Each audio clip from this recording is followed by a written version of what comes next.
ஆண்டுடைய நாம மகிமைப்படுவதாக. நாங்கள் அப்போஸ்தலர் 20வது அதிகாரம் நாம் எல்லாரும் திருப்பிக் கொள்வோம். அப்போஸ்தலர் 20வது அதிகாரம் 31வது வசனம் தொடக்கம் கடைசி வசனம் வரைக்கும் நாங்கள் வாசிப்போம்.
கடந்த நாட்களாக நாங்கள் ஞாயிற்றுக்கிழமைகள்ல தசம பாகம் காணிக்கை ஆண்டவருக்கு விதைக்கிறத குறித்து நாங்கள் பார்த்து வருகிறோம். போன ஞாயிற்றுக்கிழமை நாங்கள் 2 கொரிந்தியர் 8வது அதிகாரத்திலிருந்து நாங்கள் மக்கோதோனியா திருச்சபையினர் அவங்க எவ்வளவு மனோவாஞ்சியா கொடுத்தாங்க. அவங்க தரித்திரத்தில் இருந்தாலும் வேதம் சொல்லுகிறது அவங்க பெரிய ஒரு ஐஸ்வர்யவான்கள் அல்ல.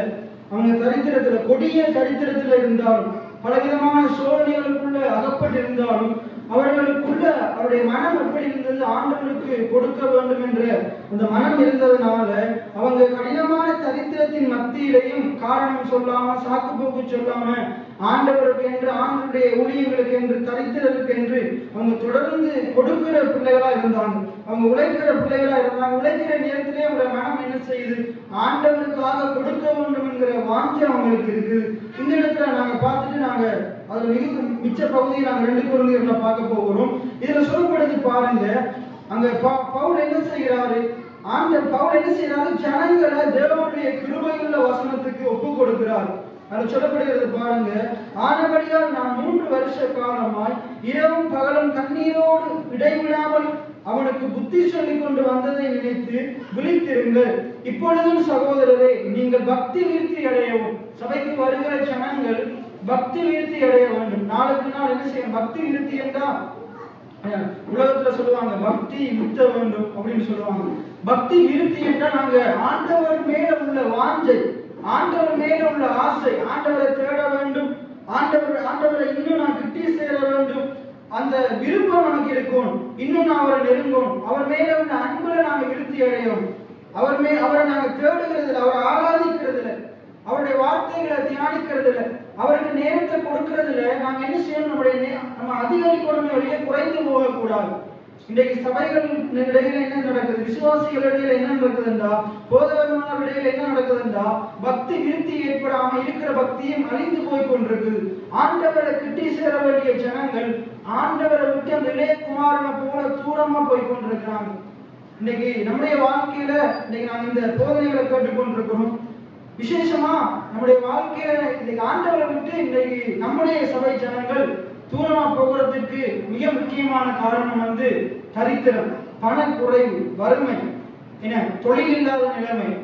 இந்த காரியங்களை காரணம் காட்டி கொண்டு என்ன செய்யறோம், அநேக நேரங்களில் நம்ம ஆண்டவருடைய ஆலயத்துக்கு வராம, ஆலயத்துக்கு வந்தாலும் பாதையில் எழுப்பி போகிறோம், ஆலயத்துக்கு பிந்தி வர்றோம். இரவு மட்டும் வேலை செய்ததுனால பணத்தை உழைக்கிறதுக்கு அந்த இடத்துல நேரத்தை செலவிட்டதுனால விடிய நேரத்துக்கு எழும்ப முடியல. அப்ப நம்முடைய வாழ்க்கையில மிக முக்கியமான பிரச்சனை இன்றைக்கு என்ன பிரச்சனையா இருக்குன்னா தரித்திரம். அதனாலதான் லூக்கா 4ஆம் அதிகாரம் 14வது வசனத்துல ஆண்டவராகிய இயேசு கிறிஸ்து அந்த தொழுகை கூட, ஜூத தொழுகை கூடம், சினகோகு என்கிற அந்த தொழுகை கூடத்துல போயிட்டு அவருடைய கரங்கள்ல ஏசாயா 61வது அந்த பகுதியில் இருக்கிற தோல் சுருள் கொடுக்கப்படுது. அவர் அதை விரித்து என்ன செய்யறாரு, வாசிக்கிறார். கர்த்தருடைய ஆவியானவர் என்மேல் இருக்கிறார், தரித்திரருக்கு சுவிசேஷத்தை அறிவிக்கும்படிக்கு என்னை அபிஷேகம் பண்ணி எத்தனை பேர் ஆமென் சொல்றீங்க? அவர் அங்க சொல்றாரு தரித்திரருக்கு சுவிசேஷத்தை அறிவிக்கும்படிக்கு. கடந்த நாட்கள் நாங்கள் அதை குறித்து போதனைகளை கேட்டோம். அப்ப இன்னைக்கு நம்முடைய நிலைமைகள் ஆண்டவரே இந்த காரியங்கள் அதிகமா நமக்கு போதிக்கிறாருண்டா இன்னைக்கு நம்முடைய திருச்சபையில் இருக்கிற ஜனங்கள் இன்னைக்கு இந்த தரித்திரத்திலிருந்து வறுமையிலிருந்து வெளியே வரணும் என்று தேவன் விரும்புகிறார். எத்தனை பேர் ஆமென் சொல்றீங்க? இன்னைக்கு வாங்குகிறவர்களா இருக்கிற ஜனங்கள் கொடுக்கிறவர்களா மாறணும், அதை கர்த்தர் விரும்புகிறார். எத்தனை பேர் ஆமென் சொல்றீங்க? அதை இயேசுவே போதித்திருக்கிறார். இங்க பவுல் சொல்றாரு பாருங்க, நாங்க கீழே வாசிச்சுட்டு வரும்போது பவுல் அங்க சொல்றாரு, நான் என்ன செய்யறாரு பவுல் என்ன செய்யறாரு, ஜனங்களை சொல்றாரு நீங்க பக்தி விருத்தி அடைய வேண்டும்.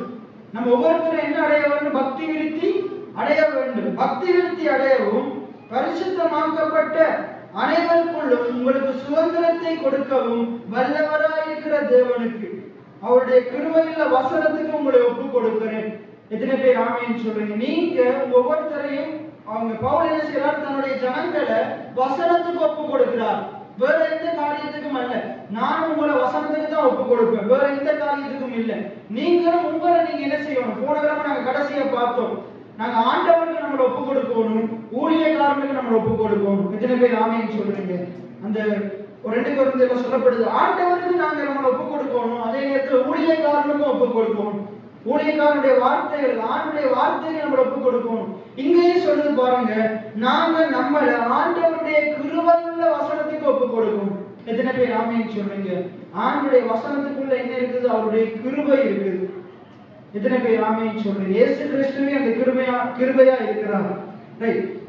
அப்ப கிருபையுள்ள வசனத்துக்கு நாங்க ஒவ்வொருத்தரும் நம்மளை ஒப்பு கொடுக்க வேண்டும். இப்ப அந்த கிருபையுள்ள வசனம் என்ன சொல்லுது கீழே சொல்லப்படுகிறது. அங்க பவுல் சொல்றாரு பாருங்க, ஒருவனுடைய வெள்ளியையும் பொன்னை ஆகிலும் வஸ்திரத்தை ஆகிலும் நாங்கள் இச்சிக்கவில்லை. நாங்க மற்றவர்களுடைய வெள்ளியையோ பொன்னையோ காசையோ நாங்க இச்சிக்கவில்லை. ஏன் நாங்க இச்சிக்கலண்டா, நீங்கள் அறிந்திருக்கிறபடி எனக்கும் என்னுடன் இருந்தவர்களுக்கும் வேண்டியவர்களுக்காக இந்த கைகள் வேலை செய்தது. பவுல் சொல்றாரு, எனக்கும் எனக்கு வேண்டியவர்களுக்கு தேவையானதுக்கு நான் என்ன செய்கிறேன்? என்னுடைய கைகளினால நான் வேலை செய்கிறேன். ஆகையினால நான் மற்றவர்களை இச்சித்துதான் நான் சாப்பிடணும்ன்ற ஒரு காரியம் எனக்கு இல்லை. எனக்கு வேண்டியதெல்லாம் என்னுடைய ஆண்டவர் எனக்கு கொடுத்திருக்கிறார். எத்தனை பேர் ஆமென் சொல்றீங்க? இப்ப அடுத்தது வாங்க, இப்படி பிரயாசப்பட்டு பலவீனரை தாங்கவும் வாங்குகிறதை பார்க்கிறோம். அப்ப ஆண்டவர் நம்மளையே பிரயாசப்பட வைக்கிறார். இன்னைக்கு ஆண்டவர் உங்களையே உழைக்க வைக்கிறார். உங்களுக்கே வருமானத்தை தர்றார், உங்களுக்கே பணத்தை தர்றார். நம்ம மட்டும் சாப்பிட்டு நம்ம திருப்தியா இருக்கிறதுக்கு இல்லை, அதுக்கும் தான் தர்றார். ஆண்டவர் விரும்புகிறார் நானும் நீங்களும் சாப்பிட்டு திருப்தியா வாழணும் என்று ஆண்டவர் விரும்புகிறார். எத்தனை பேர் ஆமென் சொல்றீங்க? நாங்க மீதம் எடுக்கணும் என்று கர்த்தர் விரும்புகிறார். மீதம் எடுத்து சேர்த்து வைக்கணும் என்று இல்லை, சேர்த்து வைக்கணும். அதே நேரத்தில் பிறருக்கு கொடுக்கிற ஜனங்களா இருக்கணும். எத்தனை பேர் ஆமென் சொல்றீங்க? ஊழியங்களுக்கு என்று சுவிசேஷத்துக்கு என்று விதைக்கிறவர்களா இருக்கணும். இங்க அதான் சொல்லப்படுது பாருங்க, நீங்க உங்களுடைய கைகளினாலே பிரயாசப்பட்டு நீங்க என்ன செய்யுங்க? பலவீனரை தாங்குங்க என்று வேதம் சொல்லுது. எத்தனை பேர் ஆமென் சொல்றீங்க? நம்மளே பலவீனரா இருந்தா பலவீனரை தாங்க முடியாது. நம்ம பலவீனரா இருந்தோம், ஆனா ஆண்டவர் தம்முடைய பலத்தினால நம்ம இடைகட்டுகிறவரா இருக்கிறார். எத்தனை பேர் ஆமென் சொல்றீங்க? அப்ப பலவீனரை தாங்கவும் என்ன உபாகம் 8:18 சொல்லுது, உன்னுடைய கர்த்தராகிய தேவனை நினைப்பாயாக, நாட்களில் உண்டாஇருக்கிறது போல ஐஸ்வர்யத்தை சம்பாதிக்கிறதுக்கு பலனை உண்டு பண்ணுகிறவரா இருக்கிறார். இன்னைக்கு நிறைய பேர் என்ன இல்லை, பலன் இல்லாததுனால, இன்னைக்கு நிறைய பேர் பலன் இருந்து கொண்டும் சோம்பேறித்தனத்தினால உழைக்காம என்ன செய்யறாங்க? வீட்டுல படுத்திருக்கிறாங்க. அப்படிப்பட்டவர்களுக்கு நீதிமொழி சொல்லுது, என்ன அவனுடைய வீட்டுக்கு தரித்திரம் வரும் என்று வேதம் சொல்லுது. சோம்பேறித்தனமா இருக்கிறவனுடைய வீட்டுல தரித்திரம் குடியிருக்கும் என்று வேதம் சொல்லுது. அவன் சோம்பேறி கதவுக்கு மூடையில ஆடுறது கூட ஆடிக்கொண்டிருப்பான், படுக்கையில ஆடிக்கொண்டிருப்பான்னு வேதம் சொல்லுது. அப்ப அப்படிப்பட்டவங்களுக்கு சொல்லல, சோம்பேறி சாக்கு போக்கு சொல்லுவான். வெளியில சிங்கம் இருக்குது, வீதியில அந்த மிருகம் இருக்குது, இந்த மிருகம் இருக்குன்னு சொல்லிக்கொண்டு, அதாவது காரணம் சாக்கு போக்கு சொல்லிக்கொண்டு அவன் வேலைக்கு போகாம இருப்பான். இன்னைக்கு அநேக பிள்ளைகள் அப்படித்தான். இன்னைக்கு ஒழுங்கா என்ன செய்யறது? தொழில ஈடுபடுறது கிடையாது. பலவிதமான காரணங்கள் சாக்கு போக்கு சொல்லிக்கொண்டு வேலைக்கு போகாம இருப்பாங்க. அவங்க விரும்பின நேரத்துக்கு அவங்களுக்கு கொஞ்சம் நல்லா இருக்கும்போது எழுப்பி போவாங்க. அப்படிப்பட்ட ஆட்கள் இருக்கக்கூடாது. அங்க சொல்றது, ஆண்டவர் ஐஸ்வர்யத்தை சம்பாதிக்கிறதுக்கு, பணத்தை சம்பாதிக்கிறதுக்கு உபாகம் 8:18 சொல்லுது, நமக்கு பலனை உண்டு பண்ணுகிறவரா இருக்கிறார். எத்தனை பேர் ஆமென் சொல்றீங்க? அப்ப நான் பலவீனமா இருக்கிறேன், எனக்கு யாராச்சும் உதவி செய்யுங்கன்னு சொல்லக்கூடாது. இந்த வசனத்துல சொல்றது ஆண்டவருடைய பிள்ளைகள். பவுல் சொல்றார் சகோதரனே சொல்றார். அதாவது ஆண்டவர் சபை மக்களுக்கு சொல்றார், ஆண்டவரை விசுவாசிக்கிற பிள்ளைகளுக்கு சொல்றார். நானே பலவீனமா இருக்கிறேன் ஒரு வார்த்தையால சொல்லக்கூடாது.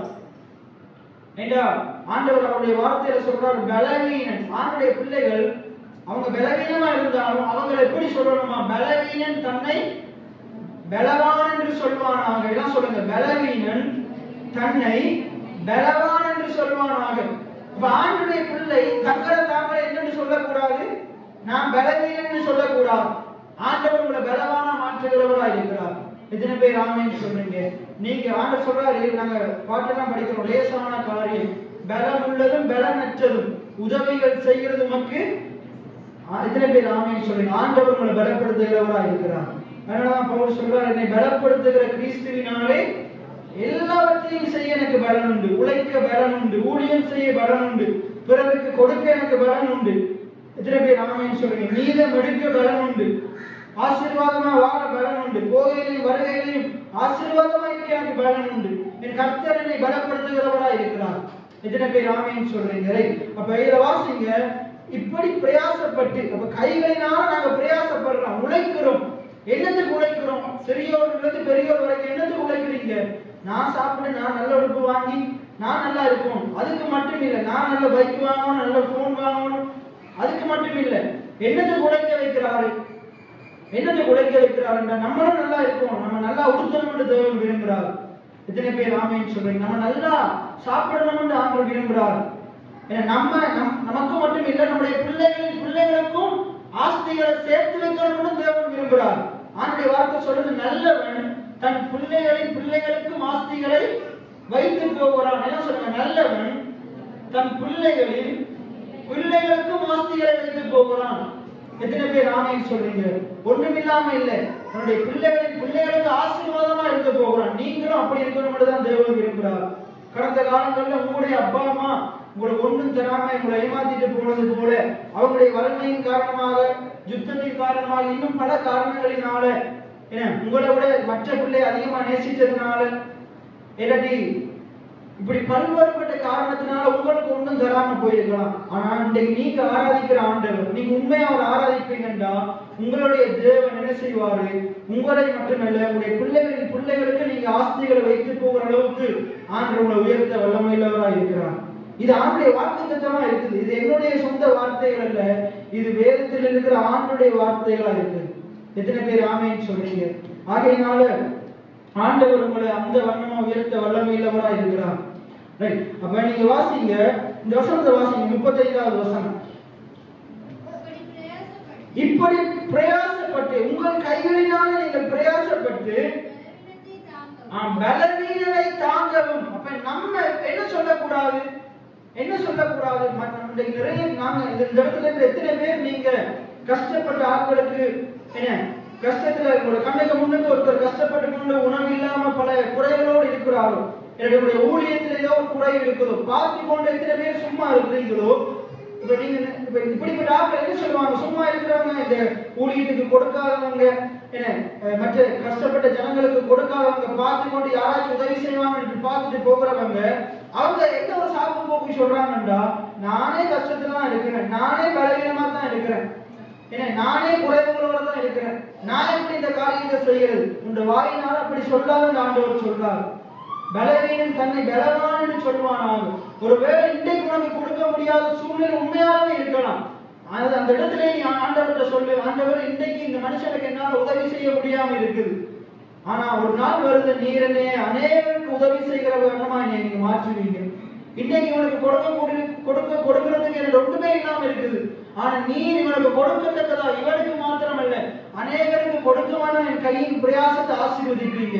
இன்றைக்கு எனக்கு இந்த ஊழியத்துக்கு உதவி செய்ய முடியாம இருக்கலாம், கொடுக்க முடியாம இருக்கலாம், தசம பாகத்தை எடுத்துட்டு அதை கொடுக்க முடியாம இருக்கிறது யாருமே சாக்கு போக்கு சொல்ல இயலாத, அது கொடுத்தே தான் ஆகணும்.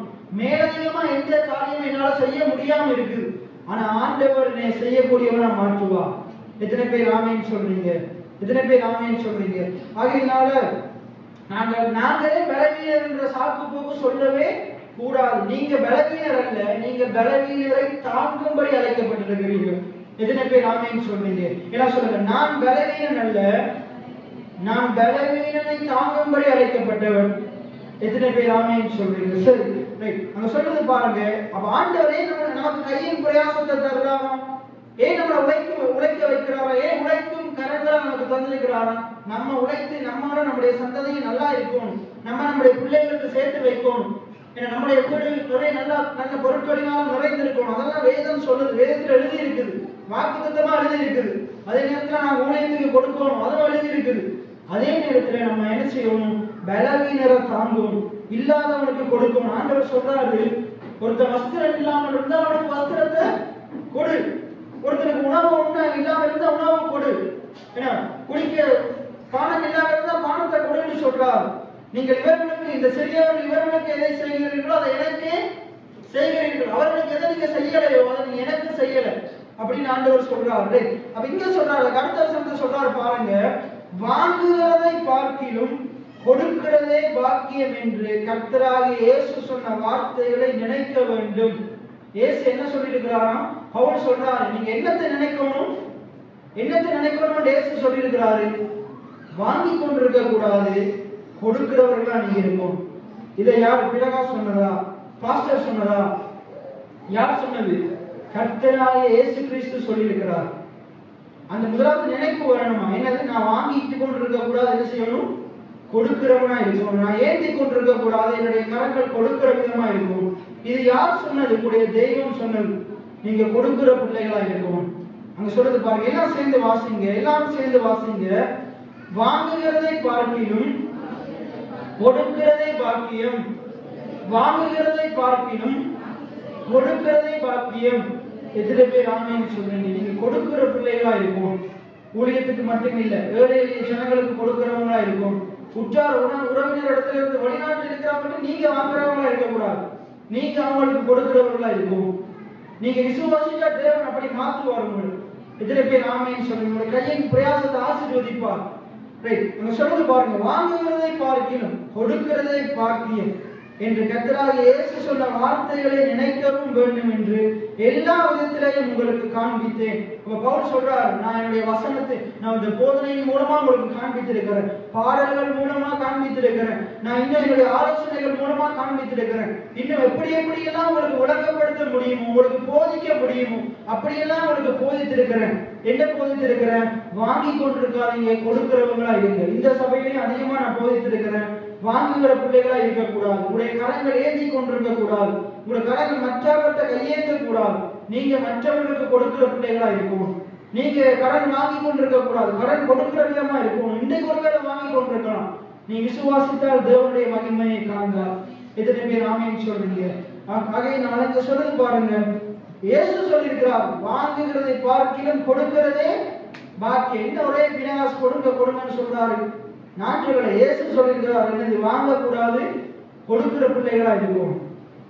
சரி, எடுக்கிறவர்களா இருக்கக்கூடாது, கொடுக்கிறவர்களா இருக்கும். ரைட். தொடர்ந்து வாசிங்க. நினைக்கவும் வேண்டும். முதலாவது அந்த விருப்பம் எங்க வரணும்? நான் வாங்கக்கூடாது, நான் கொடுக்கணும்ன்ற எண்ணம் முதலாவது எனக்கு வரணும். அப்பதான் நான் கொடுக்கிற விதமா தேவன் என்னை மாற்றுவார். நீங்க ஒவ்வொருத்தரும் கொடுக்கிற பிள்ளைகளா மாறதுக்கு முன்னுக்கு தேவன் என்னைய கொடுக்கிற விதமா மாற்றுவார் என்ற விசுவாசம் உடைய மனதில வரணும். எத்தனை பேர் ஆமென் சொல்றீங்க? இவர்களை சொன்ன பின்பு அவர் என்ன செய்யறார்? முழங்கால் படியிட்டு ஜெபம் பண்றார், அவங்களோடு கூட ஜெபம் பண்றார். அவர்கள் எல்லாரும் அழுது என் முகத்தை நீங்கள் இனி பார்க்க மாட்டீர்கள் என்று அவன் சொன்ன வார்த்தைகளை குறித்து அதிகமாய் துக்கப்பட்டு பவுலின் கழுத்தை கட்டிக்கொண்டு அவர்களை முத்தம் செய்து கப்பல் வரைக்கும் அவனோட கூட போனார்கள். அப்ப பவுல் ஒரு அப்போஸ்தலனா இருக்கிறபடினால இந்த சபையை வந்து திடப்படுத்திட்டு இவர்களுக்கு சொல்றாரு, நீங்க வாங்கி கொண்டிருக்கிறீங்க, நீங்க வாங்குகிறவங்களா இருக்காதீங்க, கொடுக்கிறவங்களா இருங்க. அந்த மக்கதோனியா சபையினர் இன்னும் மற்ற சபையினர் என்ன செய்யறாங்க? கொடுக்கிறவர்களா இருக்கிறாங்க. ஆனா நீங்க எப்ப வருவாங்க, யாப்பர் வருவாங்க, உங்களுக்கு உதவி செஞ்சுட்டு போவாங்கன்னு பார்த்து கொண்டிருக்கிறீங்க. நீங்க அப்படிப்பட்டவர்களா இருக்காதீங்க, நீங்களும் கொடுக்கிற பிள்ளைகளா மாறுங்க. தேவன் உங்களை ஆசீர்வதிப்பார். வாங்கி கொண்டிருக்கிற வரைக்கும் ஆசீர்வாதம் தங்காது. எப்ப நீங்க கொடுக்க ஆரம்பிக்கிறீங்களோ, விதைக்க ஆரம்பிக்கிறீங்களோ, உங்களுக்கு ஏற்ற பலனை அந்த விதை கொண்டு வரும் என்று பவுல் போதிச்சுட்டு போறார். இப்ப நீங்க 2 கொரிந்தியர் 8வது அதிகாரத்துக்கு வருவோம். நாங்க எல்லாரும் 2 கொரிந்தியர் 8வது அதிகாரத்துல நாங்க வேகமா 9 வாசிப்போம். அன்றியும்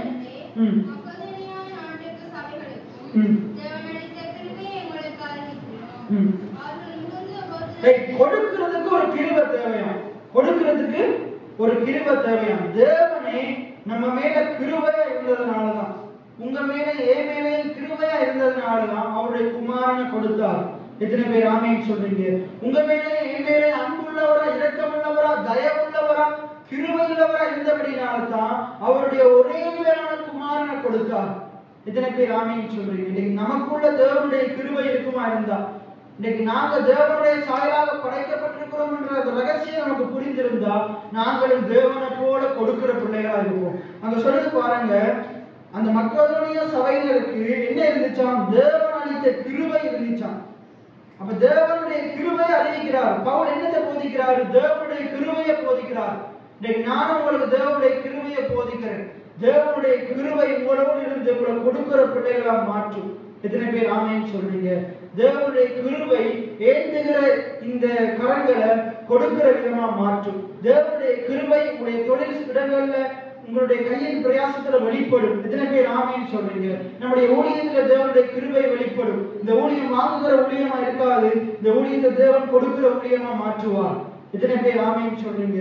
அப்ப என் மேல தேவனுடைய கிருபை இருக்குது, தேவன் என்னை இவ்வண்ணமா மாற்றுவார். எத்தனை பேர் சொல்றீங்க? உங்களுடைய தனிப்பட்ட ஜெபத்துல சொல்லணும், தேவனுடைய கிருபை என்னோடு இருக்குது, என்னுடைய வேலை ஸ்தலத்துல இருக்குது, நான் போகிற இடங்கள்ல தேவனுடைய கிருபை இருக்குது, நான் வருகிற போது தேவனுடைய கிருபை இருக்குது. அவருடைய கிருபை என்னைய தாங்கும், அவருடைய கிருபை என்னைய ஏந்தும், அவருடைய கிருபை என்னைய தப்ப வைக்கும் என்று சொல்லிக்கொண்டே இருக்கணும். அப்ப இங்க சொல்றது பாருங்க, பவுல் என்னத்தை போதிக்கிறாரு? மக்களுடைய சபைக்கு என்னத்தை அறிவிக்கிறாரு? தேவனுடைய கிருபை அறிவிக்கிறார். உங்களுடைய பலவீனத்தை பேசிக் கொண்டிருக்காதீங்க. நீங்க பலவீனமா இருந்தாலும், குறைவுகளோடு இருந்தாலும், அந்த குறைவுகளை நிறைவாக்குகிற தேவனுடைய கிருபையை பேசுங்க. எத்தனை பேர் ஆமென் சொல்றீங்க? தேவனுடைய கிருபை உடைய குறைவுகளை நிறைவா மாற்றும். எத்தனை பேர் விசுவாசிக்கிறீங்க? தேவனுடைய கிருபை உடைய குறைவுகளை நிறைவா மாற்றும். தேவ கிருபையை, தேவ கிருபை என்றா என்ன? அப்படின்னா வாசத்தை கேட்கலாம். தேவனுடைய கிருபை என்றா என்ன? தேவனுடைய கிருபை என்றா என்னண்டா, நம்ம செய்கிறத சொல்லுவோம், நம்முடைய செயல்களை என்ன சொல்லுவோம்னா கிரியை என்று சொல்லுவோம். நாங்க ஒரு காரியத்தை, ஒரு செயலை செய்யறது என்னது? கிரியை. ஒரு வேலை, நம்ம செய்கிற வேலையை சொல்றது என்ன? நம்ம செய்கிற செயல்களை, நம்ம செய்கிற கிரியை, நம்ம செய்கிற வேலையை சொல்றது கிரியை என்று சொல்லுவாங்க. கிருபை என்னண்டா, இயேசு செய்தத, இயேசு நமக்காக என்னத்தையெல்லாம் செய்து முடித்தாரோ அதை சொல்றதுதான் கிருபை. எத்தனை பேர் ஆமென் சொல்றீங்க? அதான் கிருபையின் சுவிசேஷம் என்று வேதம் சொல்றது தானே. அப்படின்னு என்னது கேட்டீங்கன்னா, இயேசு நமக்காக செய்த காரியத்தை சொல்றதா என்னது? கிருபையின் சுவிசேஷம். நீங்க என்ன செய்யணும்னு சொல்றது அது என்னது? கிரியை. அதான் பைபிள் சொல்றது, நியாயப்பிரமாணம் கிரியை செய்ய சொல்லுது. நியாயப்பிரமாணத்தின் கிரியையினாலே ஒரு மனுஷன் நீதிமானாக்கப்பட முடியாது. ஏனென்றால் நியாயப்பிரமாணம் சொல்லுகிறபடி ஒரு மனுஷனாலேயும் செய்ய முடியாது. ஒரு மனுஷன் முதல் 9 கட்டளையை செய்தாலும் 10வது கட்டளையை செய்யாமல் இருக்க முடியாது. அது செய்யறது செய்யாததை பொறுத்ததெல்லாம் இருதயத்தை பொறுத்தது. அப்ப கிரியை என்னது? நம்முடைய செயல். என்ன சொன்னது? கிரியை என்பது என்னுடைய செயல். கிருபை என்னண்டா அது தேவனுடைய செயல். அது யாருடைய செயல்? தேவனுடைய செயல். இன்னைக்கு இப்ப ஒரு பெரிய நீங்க ஒவ்வொருத்தரும் என்ன செய்றீங்க? நீங்க சாப்பிடணும்னா நீங்க தான் உழைக்கிறீங்க. இப்ப பெரிய அப்பா அம்மா என்ன செய்யறாரு? ஒரு குடும்பத்துல 5 பேர் இருக்கிறாங்க. இப்ப 5 பேர் இருக்கிறாங்க. இப்ப இந்த வீட்டுல இருக்கிற 4 பேருக்காக அந்த ஒருத்தர் உழைக்கிறாரு. அந்த ஒருத்தர் உழைக்கிறார். விளக்குதா? அந்த 4 பேரும் சும்மா இருந்து சாப்பிடுறாங்க. இதுதான் என்னது? அவரால் இவங்களுக்கு கிடைக்கிற கிருபை. ஆனா இப்ப இவர் செய்யறது என்னது? கிரியை. இந்த அப்பா செய்யறது என்னது? அவர் தான் வேலைக்கு போறார், அவர் தான் உழைக்கிறார். அவர் செய்யறது என்னது? கிரியை. அவருடைய கிரியையில இவங்க என்ன செய்யறாங்க? இளைப்பாடுறாங்க. இன்னைக்கு நாங்க தேவனுடைய கிரியையில இளைப்பாடுறோம். எத்தனை பேர் ஆமென் சொல்றீங்க? அவருடைய செயல் தான் என்னது? அவருடைய செயல் தான் என்னது? கிருபை. நம்முடைய செயலை என்ன சொல்லுவோம்? கிரியை. எத்தனை பேர் ஆமென் சொல்றீங்க? எத்தனை பேருக்கு விளங்குது? ரைட். அப்ப தேவன் என்ன செய்யறானா, நம்முடைய பலவீன நேரத்திலையும் அவர் கிருபை அளிக்கிறவரா இருக்கிறார். எத்தனை பேர் ஆமென் சொல்றீங்க? அவர் உங்களுடைய பாருங்க, ஆண்டவர் உங்களுக்கு கிருபை அளிப்பார். ஆண்டவருடைய கிருபை உங்களுடைய வேலை ஸ்தலங்கள்ல இருக்கும். நீங்க வேலை செய்யும் போது இருக்கும். தொடர்ந்து வாசிங்க. அந்த மக்களுடைய சபையினருக்கு என்ன அறிவிக்கப்படுது? தேவனுடைய கிருபை அறிவிக்கப்படுது. பவுல் தேவனுடைய கிருபையை அவங்களுக்கு பிரசங்கம் பண்றாரு, போதிக்கிறாரு. இப்ப கீழே சொல்லப்படுது, அந்த மக்களுடைய சபையினர் எப்படி இருந்தாங்களாம்? எதனால கிருபை பிரசங்கிக்கப்படுதுன்னா, அந்த சபையினர் எப்படி இருந்தாங்களா? மிகுந்த உபத்திரத்தினாலே சோதிக்கப்பட்டு கொண்டிருக்கிறாங்க. அந்த சபையினர் எப்படி இருக்கிறாங்க? அந்த சபை ஜனங்களுடைய மத்தியில் எப்படி என்ன இருக்குது? மிகுந்த உபத்திரவம் இருக்குது, உபத்திரவம் இருக்குது. அவங்க சோதிக்கப்படுறாங்க. அப்ப மிகுந்த உபத்திரவத்தினாலே சோதிக்கப்படுகை அவங்களுக்கு என்ன இருக்குதான்? கொடிய தரித்திரம் இருக்குதான். அந்த சபையில் இருக்கிற ஜனங்கள் அனைவருக்கு வேலை இல்லை. அனைவர் வேலைக்கு போனாலும் நல்ல சம்பளம் கொடுக்குறாங்க இல்லை. அங்க இருக்கிற முதலாளிமார் ஏமாத்துறாங்க, சம்பளம் கொடுக்காம ஏமாத்துறாங்க. சரியான கூலி கொடுக்கிறது இல்லை, நியாயமான கூலி கொடுக்கிறது இல்லை. ஒருவேளை இந்த உங்களுக்கும் அப்படிப்பட்ட பிரச்சனை ஏதாவது இருக்கலாம். இப்படி அவருடைய வாழ்க்கையில பல்வேறுபட்ட காரியத்தினால தரித்திரம் நிறைஞ்சிருக்குது. வருமானம் குறைவினால, பணம் இல்லாதனால, ஐஸ்வர்யம் இல்லாதனால, தரித்திரத்தினால பாதிக்கப்பட்டு கஷ்டப்பட்டு கொண்டிருக்கிறாங்க. ஆனா அந்த ஜனங்கள் தரித்திரத்தில் இருந்தாலும், குறைவுகளோடு இருந்தாலும், உபத்திரவத்தில் இருந்தாலும் ஆண்டவருடைய வார்த்தையை கேட்கிறதுக்கு சபைக்கு தினந்தோறும் வருகிற ஜனங்களா இருக்கிறாங்க. இத்தனை பேர் ஆமீன் சொல்றீங்க? ஆண்டவருடைய வார்த்தைகளை கற்றுக்கொள்ளுகிறதுக்கு தாகமுள்ள ஜனங்களா இருக்கிறாங்க. தாவீது சொன்னது போல அவருடைய இருதயம் எல்லாம் தரித்திரமா இருக்கு. தரித்திரத்துல சிறுமையில எளிமையில இருந்தாலும் அவர்களுடைய இருதயம் கர்த்தர் மேல வாஞ்சியா இருக்குது. ஆண்டவருடைய வார்த்தை மேல தாகமா இருக்குது. தேவனுடைய கிருபையை நான் போய் கேட்கணும், நான் ஆலயத்துக்கு போகணும், தொழுகை கூடத்துக்கு போகணும், தேவனுடைய இந்த கிருபையின் சுவிசேஷத்துக்கு செவி சாய்க்கணும் என்ற எண்ணம் அவங்களுக்குள்ள இருக்கிறதுனால தரித்திரத்துல இருந்தாலும் கஷ்டத்துல இருந்தாலும் எழும்பி ஆலயத்துக்கு போறாங்க. எழும்பி அந்த புத்தகத்தை ஆண்டவருடைய வார்த்தைகளை படிக்கிறாங்க. அங்க போயிட்டு சினகோகுல போதிக்கப்படுகிற வார்த்தைகளை கேட்கிறாங்க. வசனத்துக்கு செவி சாய்க்கிற ஜனங்களா இருக்கிறாங்க. அவங்க என்ன செய்ய? அதனாலதான் அவங்க எப்படி எப்பயுமே அவங்க பரிபூர்ண சந்தோஷத்தினாலே அவங்க சந்தோஷமா இருக்கிறாங்க. தரித்திரமா இருக்கும் போது எப்படி ஜனங்கள் இருப்பாங்க? அழுது கொண்டு புலம்பிக் கொண்டு இருப்பாங்க, சாக்கு போக்கு சொல்லி கொண்டு இருப்பாங்க. மாறி மாறி இன்னைக்கு நிறைய குடும்பங்களே சண்டை, பண குறைவினாலேயே சண்டை, தரித்திரத்தினாலேயே சண்டை, என்ன அப்ப கஷ்டத்தினாலேயே சண்டை நிறைஞ்சு இருக்குது. அப்ப பிரிவினைகள் இருக்குது. எதனால? முக்கிய காரணம் பணம் இல்லாதனால. பணம் நிறைய இருக்குமாறு இந்த காரியம் இருக்காது. இன்னைக்கு நிறைய பணம் இருந்தாலும் அவங்க ஆண்டவர் அறியாட்டி பிரச்சனை இருக்கும். ஆனா ஆண்டவர் அறிந்து நல்ல வழியில உழைக்கும் போது வீட்டுல சமாதானம் இருக்கும், சந்தோஷம் இருக்கும். எத்தனை பேர் ஆமேன்னு சொல்லுங்க? ஆண்டவர் இல்லாம பணம் இருந்தும் வேலை இல்லை, ஆண்டவர் இல்லாம பணம் இல்லாம இருந்தும் வேலை இல்லை. ஆண்டவர் உங்களோடு கூட இருக்கிறார். ஒருவேளை இந்த பணம் உங்களுக்கு குறைவுகள் இருக்கலாம், பண காரியங்கள பொருளாதார காரியத்துல குறைவு இருக்கலாம், வேலை இல்லாத நிலைமை இருக்கலாம். ஆண்டவர் அந்த சூழ்நிலைகளை மாற்றுவார். எத்தனை பேர் ஆமீன் சொல்றீங்க? சரி, அப்ப இவங்க சோதிக்கப்படும் போது, உபத்திரவப்படும் போது, கொடிய தரித்திரத்தில் இருக்கும் போதும் அவங்க ஆண்டவரை தேடுகிறபடினால, ஆண்டுடைய வார்த்தையை கேட்கிறபடினால, தேவனுடைய கிருபையின் சுவிசேஷத்தை கேட்கிறபடினால இருக்கிறத பரிபூர்ண சந்தோஷத்தோடு மிகுந்த உதாரத்தோட கொடுக்கிறாங்க. எப்படி கொடுக்கிறாங்க? இருக்கிறத சந்தோஷத்தோடு மிகுந்த உதாரத்துவமா கொடுக்கிறாங்க. இன்னைக்கு ஒருவேளை நீங்களும் இப்படிப்பட்ட நிலைமையில் இருக்கலாம். தயவுசெய்து கொடுக்காம இருக்காதீங்க. இருக்கிறத ஆண்டவர் இதுக்குரிய பலனை தருவார் என்ற உதாரத்துவமா எடுத்து கொடுங்க. தேவனுடைய நிலைமைகளை மாற்றுவார். இது நாம் சில வேதம் சொல்லுகிறபடினால இந்த வேதத்தை நம்பி நம்ம தைரியமா உற்சாகமா கொடுக்கலாம். ஏன்னா இதுல இருக்கிற வார்த்தைகள் வானமும் பூமியும் ஒழிந்து போனாலும் இந்த வார்த்தைகள் ஒழியாததா இருக்கு. எத்தனை பேர் ஆமேன்னு சொல்றீங்க? இந்த வேதத்தில் இருக்கிற சிறு உறுப்பாயிலும் அது நிறைவேறாம போவார்.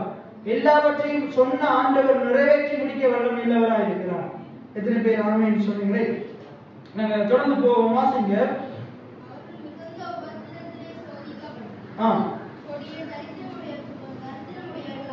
இருந்தும் தங்கள் பரிபூர்ண சந்தோஷத்தினாலே மிகுந்த உதாரத்துவமாய் கொடுத்தார்கள். மேலும் அவர்கள் தங்கள் திராணிக்கு தக்கதாகவும் தங்கள் திராணிக்கு மிஞ்சியும் கொடுக்க, முதலாவது மனம் இருந்தது. அதான் மனம் இருந்தால் இடம் சொல்லுவாங்க. மனம் இருக்கணும், கொடுக்க வேண்டும் என்ற மனம் இருக்கணும். எப்படி திராணிக்கு தக்கதாகவும் கொடுக்கணும், திராணிக்கு மிஞ்சியும் கொடுக்கணும், அந்த மனம் இருக்கணும். அதான் மனம், அந்த மனதை நாங்க வளர்த்துக் கொள்ளணும். சரி, தொடர்ந்து வாசிங்க. இந்த போன இடம் நம்ம பார்த்தோம், தொடர்ந்து வாசிங்க.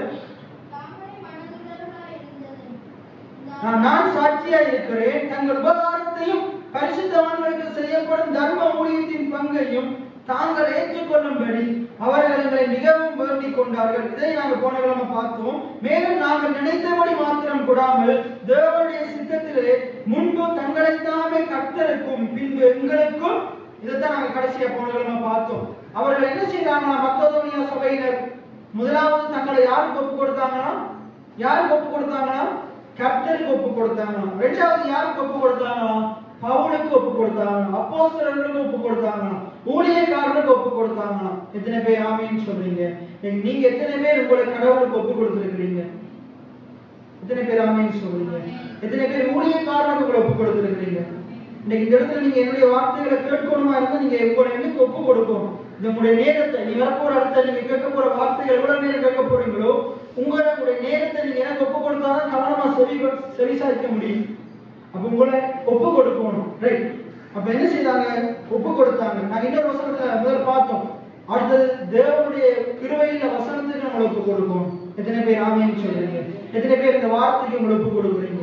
ஆண்டவர் இந்த வார்த்தை என்னுடைய வாழ்க்கையில வெளிப்படுத்தும் என்று எத்தனை பேர் சொல்றீங்க? எத்தனை பேர் ஆமீன் சொல்றீங்க?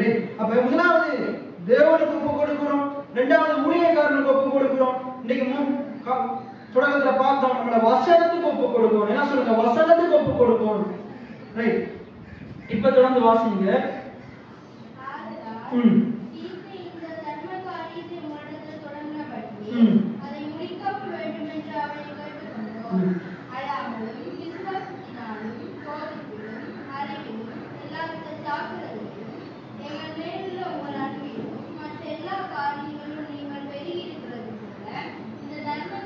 அப்ப அங்க சொல்றாரு பாருங்க, நீங்க விசுவாசத்துல பெருகிறது போல.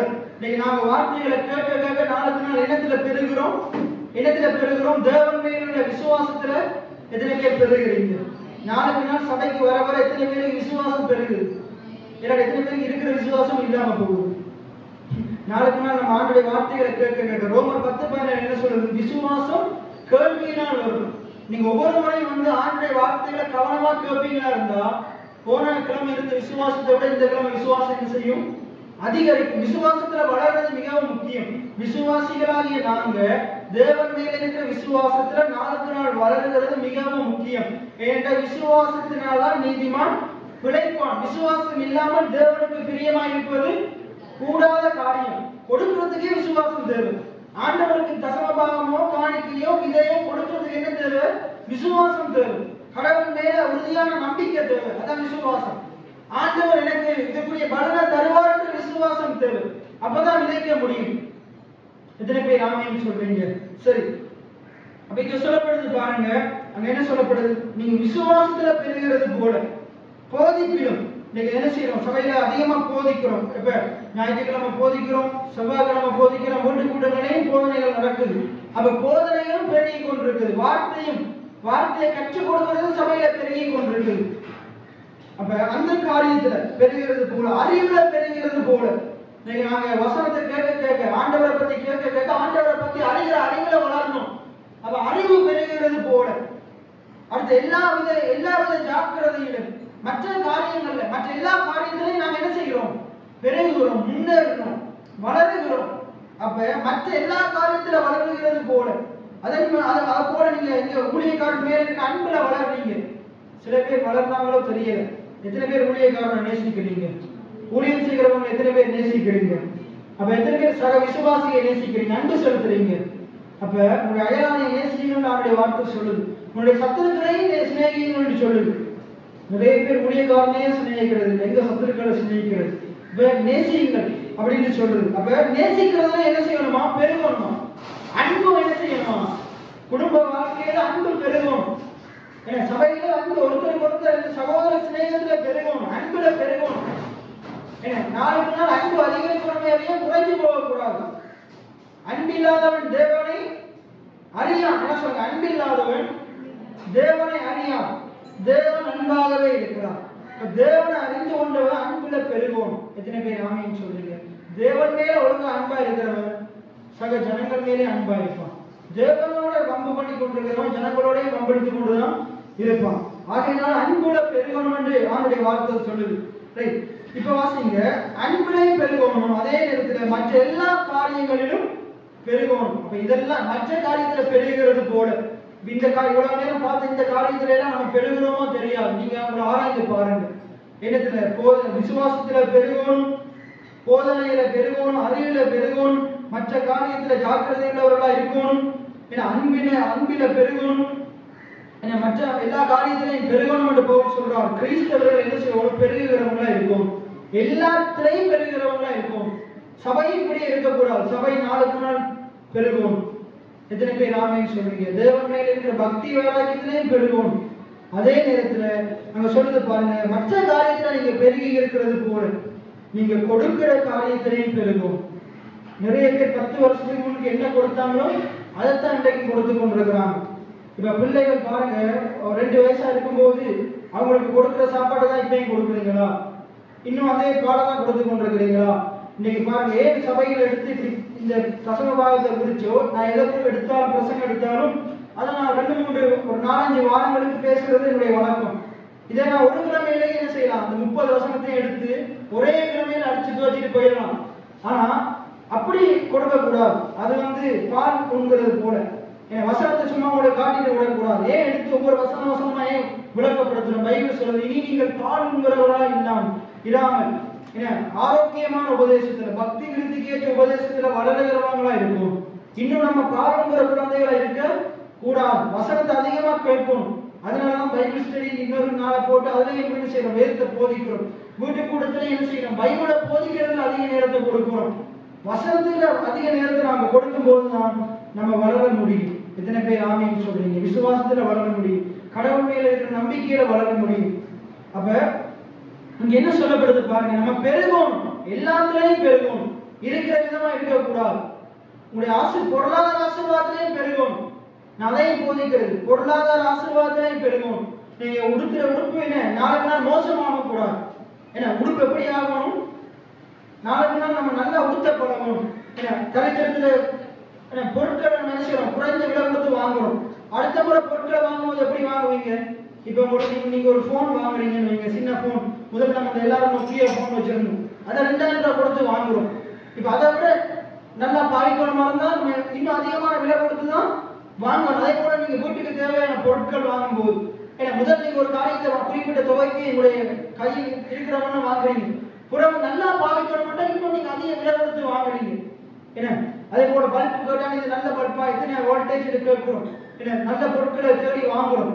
அதே போல அந்த காரியத்துல நம்ம பெருகிறது போல இப்ப நாளுக்கு நாள் உங்களோட முதலாளி உங்களுக்கு சம்பளத்தை குறைச்சி ஒவ்வொரு மாசம் குறைச்சா நீங்க விரும்புவீங்களா? அந்த இடத்துல வேலை செய்வீங்களா? இந்த இன்றைக்கு உங்களுக்கு என்னது 1200 ரூபாய் தர்றாரு, ஒரு நாள் சம்பளம் 2000 ரூபாய் தர்றாங்க, நாளைக்கு 1000 ரூபாய் தந்தா விரும்புவீங்களா? என்ன செய்யணும் விரும்புகிறீங்க? சம்பளம் பெருகணும் விரும்புகிறீங்களா, குறைவணும் விரும்புகிறீங்களா? பெருகணும் தான் விரும்புகிறீங்க. அதே போல கொடுக்கிறதையும் நம்ம என்ன செய்யணும்? நம்ம வாங்குகிறது நமக்கு நிறைய வரணும்னு விரும்புகிற மாதிரி கொடுக்கும் போதும் அது எப்படி இருக்கணும் விரும்புகிறோம்? அதிகமாக நம்ம விரும்புவோம். நான் கொடுக்கிறதுல வளரணும். எத்தனை பேர் ஆமென் சொல்றீங்க? பைபிள் சொல்றது, சிறுக விதைக்கிறவன் சிறுக அறுப்பான், பெருக விதைக்கிறவன் பெருக அறுப்பான். எந்த அளவினால் அளக்கிறீர்களோ அந்த அளவினால் உங்களுக்கு அளக்கப்படும். உற்சாகமாய் கொடுக்கிறவனிடத்தில் தேவன் பிரியமா இருக்கிறான். எத்தனை பேர் ஆமென் சொல்றீங்க? அப்ப நம்ம கொடுக்கிறதுலையும் பெருகணும், தர்மம் செய்கிறதுலையும் பெருக வேண்டும் என்று அங்க பவுல் போதிக்கிறார், பவுல் எழுதி வைத்திருக்கிறார். ரைட், அதுக்கு அடுத்த வசனத்தை வாசிங்க. ரைட், இதை நான் கட்டளையாக சொல்லாமல், இதனை செய்யலாட்டி ஆண்டவர் கையை உடைப்பார், கால் உடைப்பார், அப்படி சொல்லல. எப்படி சொல்றாரு பாருங்க, இதை நான் கட்டளையாய் சொல்லாமல், கட்டாயப்படுத்தி சொல்லாமல், நீ கட்டாயம் கொடுத்தேதான் ஆகணும் அப்படின்னு சொல்லாம எப்படி சொல்றாரு? மற்றவர்களுடைய ஜாக்கிரதையை கொண்டு உங்கள் அன்பின் உண்மையை சோதிக்கும் பொருட்டே சொல்லுகிறேன். உங்கள் அன்பின் உண்மையை. நம்ம நிறைய பேர், எத்தனை பேர் ஆண்டவரை நேசிக்கிறீங்க? அதுக்கே ஒரு ஆமையை காணல. எத்தனை பேர் ஆண்டவரை நேசிக்கிறீங்க? உண்மையை எத்தனை பேர் நேசிக்கிறீங்க? இப்ப எத்தனை பேர் ஊழியக்காரனை நேசிக்கிறீங்க? எத்தனை பேர் இந்த சபையை நேசிக்கிறீங்க? இந்த ஊழியத்தை நேசிக்கிறீங்க? அப்ப நீங்க வாயினால வட சுட்டு கொண்டிருக்காம என்ன சொல்லுவாங்க, அப்ப நேசிக்கிறேன்னு வாயினால சொல்லாம அங்க சொல்லப்படுது பாருங்க, கொடுக்கிறதுனால நீங்க உங்களுடைய அன்பை வெளிப்படுத்த வேண்டும். அங்க சொல்லுது, உங்கள் அன்பின் உண்மையை சோதிக்கும் பொருட்டே. மல்கியால சொல்லப்படுது. மல்கியா 3ஆம் அதிகாரம் 8வது வசனத்தை வாசிங்க. மல்கியா 3:8. இன்னொருவர் நீதிமொழிகள் 3:9-10. மனுஷன் தேவனை வஞ்சிக்கலாமா? நீங்களோ என்னை வஞ்சிக்கிறீர்கள். எதனால் உங்களை வஞ்சித்தோம் என்கிறீர்கள்?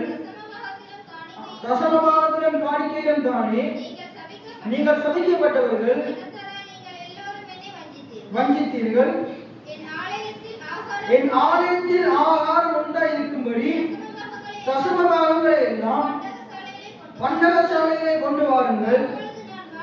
அப்பொழுது நான் வானத்தின் பல வழிகளை திறந்து போக மட்டும் அதனால என்னை சோதித்து சொல்றாரு, நீ கொடுத்ததைய சோதித்து பாரு. இங்கேயும் சொல்லப்படுது, அது ஒரு சோதனையா, அது ஒரு அன்பின் சோதனையா.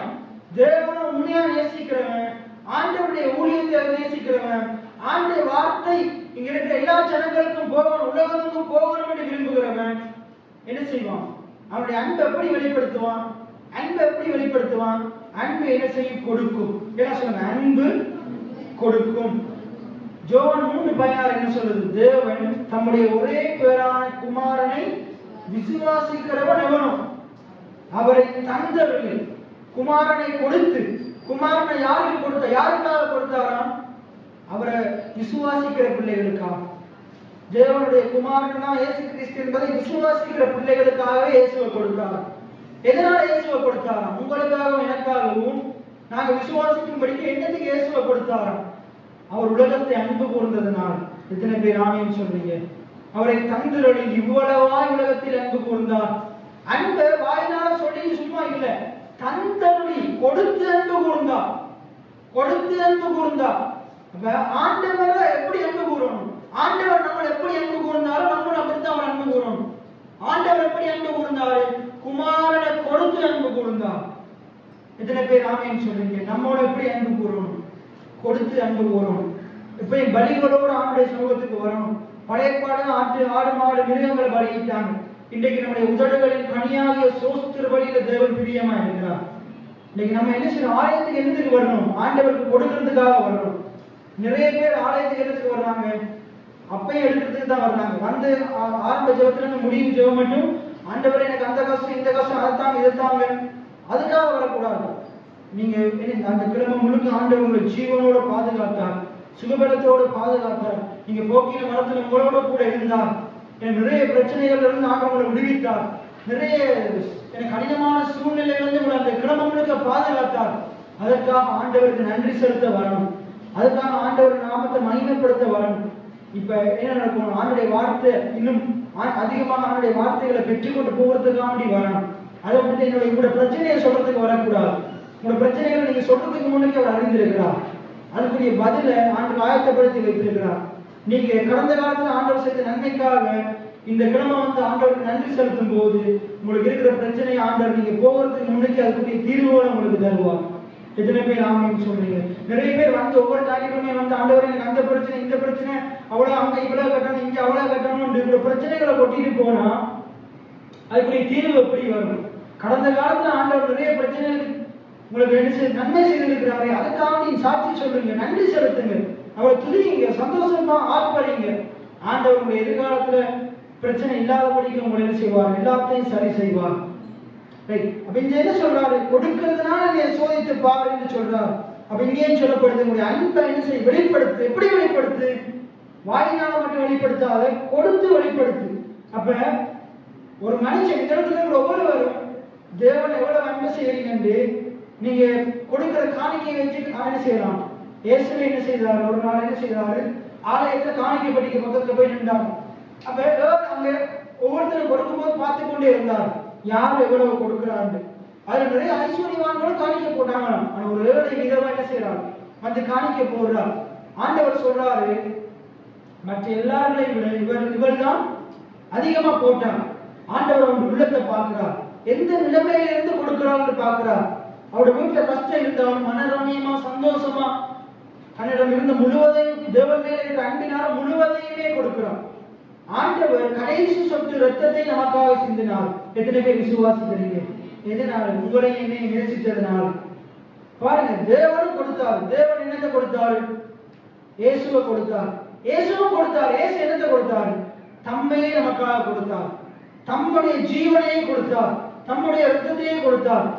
இன்னைக்கு நம்ம நிறைய நேரத்துல ஏதாச்சும் அடிபட்டுருச்சா வந்து ஆக்சிடென்ட் பண்ணிட்டா நம்ம எல்லாருக்கும் போய் ரத்தத்தை கொடுப்போமா? எல்லாருக்கும் கொடுக்க மாட்டோம். நமக்கு தெரிஞ்சவங்களுக்கு இப்படிப்பட்ட ஆட்களுக்கு கொடுப்போம். சரி, இப்படிப்பட்ட ஆட்களுக்கு கொடுத்த முழு ரத்தத்தையும் கொடுப்போமா? முழு ரத்தத்தையும் யாராச்சும் கொடுப்பீங்களா? இப்போ ஹாஸ்பிட்டலே அடிக்கடி என்ன செய்வாங்க, ரத்த தானம் சொல்லி இந்த பேனர் அடிச்சு ரத்த தானம் கேட்பாங்க. நான் முழு ரத்தத்தையும் யாருக்காச்சும் கொடுப்பேன்னு சொல்றேங்க, கையெழுத்து கொடுத்த உங்களுக்கு ஜீவன் உங்களுக்கு இருக்கு, நீங்க இல்லாம தான் போகணும். அப்ப நம்ம யாருக்கு எப்படி கொடுக்க? ஆண்டவராக இயேசு கிறிஸ்து நமக்காக வியர்வையின் துளியாகிய கடைசி சொட்டு ரத்தத்தை நமக்காக கொடுத்தார். எதனால? நம்ம மேல உள்ள அன்பினால் தம்மையே கொடுத்தார்.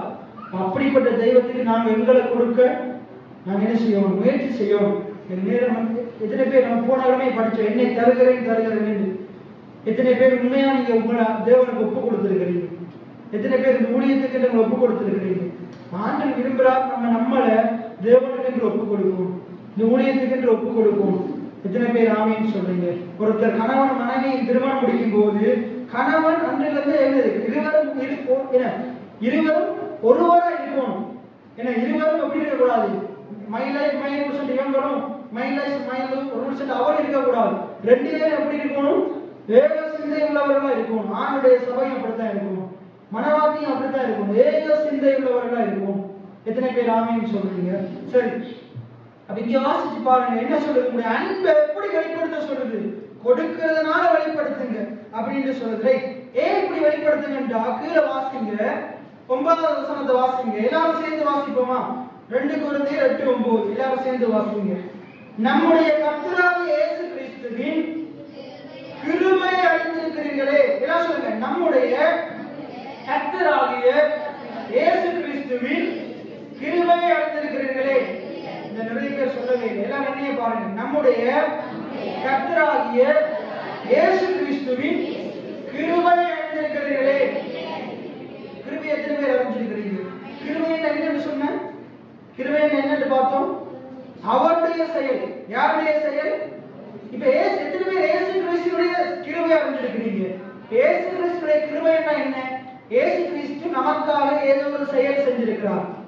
இயேசு கிறிஸ்து நமக்காக ஏதோ ஒரு செயல் செஞ்சிருக்கிறார். அதான் என்னது? கிருபை. என்ன சொல்லுங்க? கிருபை. இயேசு கிறிஸ்து செய்ததுதான் என்னது? கிருபை. இயேசு என்ன செய்திருக்கிறார்? நமக்காக கல்வாரி சிலுவையில அவர் நிறைய காரியத்தை சுமந்து தீர்த்தார். நம்ம எல்லாருக்கும் தெரியும், பாவத்தை சுமந்து தீர்த்தார். எத்தனை பேர் விசுவாசிக்கிறீங்க? உங்களுடைய மீறுதல்களை, பாவங்கள், அக்கிரமங்களை இயேசு சுமந்து தீர்த்தார். சாபங்களை சுமந்தார், உங்களுடைய தோல்வியை சுமந்தார், வியாதியை சுமந்தார். அதே போல இங்க சொல்லுது, அங்க இயேசு ஒரு செயலை செய்தார். அதான் கிருபை. கல்வாரி சிலுவையில இயேசு செய்த செயல்கள் ஒன்று என்னது? உங்களுடைய தரித்திரத்துக்காக அவர் கல்வாரி சிலுவையை ஏற்றுக்கொண்டார். அங்க சொல்றது பாருங்க. இப்ப வாசிங்க, நம்முடைய என்ன சொல்லுங்க? நம்முடைய என்னுடைய கர்த்தராகிய இயேசு கிறிஸ்துவின் கிருபை அறிந்திருக்கிறேன். எத்தனை பேர் அறிந்திருக்கிறீங்க? எத்தனை பேர் அறிந்திருக்கிறீங்க?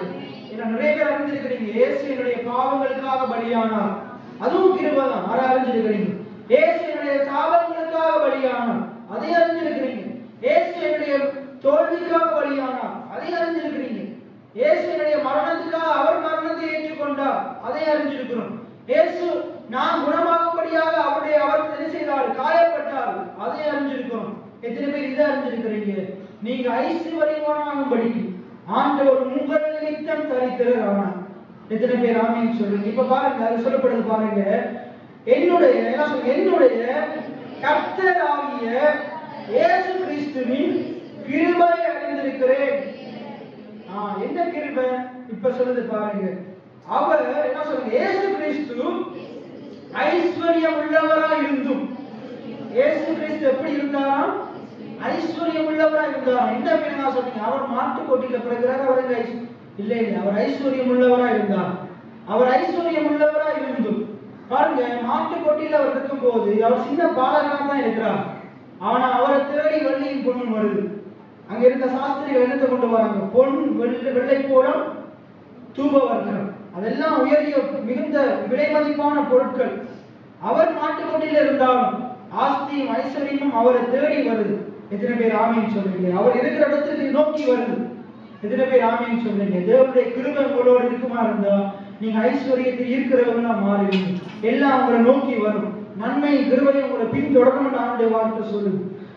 அப்ப இங்க சொல்றது பாருங்க, என்ன சொல்லுங்க? இயேசு கிறிஸ்து ஐஸ்வர்யம் உள்ளவரா இருந்தும் நான் அவருடைய தரித்திரத்தினாலே என்ன சொல்லுங்க? நான் இயேசுவின் தரித்திரத்தினாலே. அப்ப ஐஸ்வர்யம் உள்ள இயேசு கிறிஸ்து கல்வாரி சிலைகள் எப்படி மாறினாராம்? தரித்திரரா மாறினாராம். ஏன் தரித்திரரா மாறினாராம்? அவரை விசுவாசிக்கிற நானும் நீங்களும் ஐஸ்வர்யவான்களாக மாறும்படி. எத்தனை பேர் ஆமீன் சொல்றீங்க? அங்க சொல்லுங்க பாருங்க, நான் என்ன சொல்றேன்? நான் அவருடைய தரித்திரத்தினாலே ஐஸ்வர்யவான் ஆகும்படிக்கு என் இயேசு கிறிஸ்து என் நிமித்தம் தரித்திரரானாரே. எத்தனை பேர் ஆமீன் சொல்றீங்க? இயேசு ஏன் தரித்திரரானாரு? நான் தரித்திரமா இருக்கக்கூடாது, நான் வறுமையில இருக்கக்கூடாது, நான் கையேந்தி கொண்டு இருக்கக்கூடாது, நான் வாங்கி கொண்டு இருக்கக்கூடாது, நான் மற்றவனை நம்பி வாழக்கூடாது. எனக்காக மரித்து உயிர்த்து இதோ சதாகாலம் உயிரோடு இருக்கிற இயேசுவை நம்பி இந்த உலகத்துல நல்லா வாழணும், வெற்றியா வாழணும், ஐஸ்வர்யமான வாழணும், குறைவற்றவனா வாழணும்ன்றதுக்காகத்தான் அவர் நம் நிமித்தம் எப்படி ஆனாராம்? தரித்திரமானாராம். எத்தனை பேர் விசுவாசிக்கிறீங்க? இந்த சத்தியத்தை புரிஞ்சு கொண்டவங்க என்னத்தை எப்படி கொடுப்பாங்க ஆண்டவருக்கு?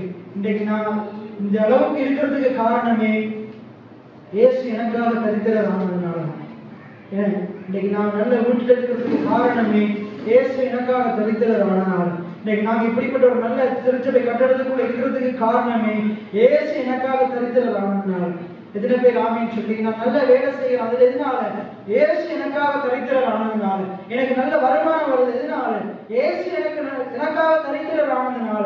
இதை நான் பேசும் போதெல்லாம் என்னுடைய வேலை ஸ்தலத்துல என்னுடைய சம்பளம் உயர்ந்து கொண்டே இருக்குது. அதை நான் ருசி பார்த்து கொண்டே இருக்கிறேன். அதனாலதான் நான் தைரியமா போதிக்கிறேன். தேவன் உங்களுக்கும் செய்ய வல்லவரா இருக்கிறார். தேவன் உங்களுக்கும் செய்ய வல்லவரா இருக்கிறார். எல்லாம் நீங்க ஏற்றுக்கொள்ளணும். தேவன் எனக்கும் செய்ய வல்லவரா சொல்லுங்க. தேவன் எனக்கும் செய்ய வல்லவரா இருக்கிறார். தேவன் பவுலுக்கு செய்ய முடியுமா இருந்தா, மக்களோனிய திருச்சபையிலிருந்து செய்ய முடியுமா இருந்தா, தாவீதுக்கு செய்ய முடியுமா இருந்தா, தாவீதுக்கு செய்தவர் எனக்கும் செய்ய வல்லவரா இருக்கிறார். எத்தனை பேர் ஆமீன் சொல்றீங்க? அப்ப நீங்க விசுவாசிக்கணும்.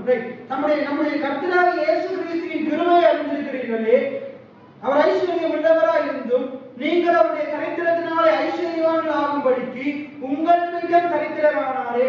அப்ப நீங்க ஒவ்வொரு நாளும் சொல்லணும், இயேசு என் நிமித்தம் தரித்திரரானார், நான் ஐஸ்வர்யவானாகும்படி தரித்திரரானார். எல்லாம் சொல்லுங்க, இயேசு என் நிமித்தம் தரித்திரரானார், நான் ஐஸ்வர்யவானாகும்படி தரித்திரரானார், நான் நிறைவாய் வாழும்படி தரித்திரரானார்.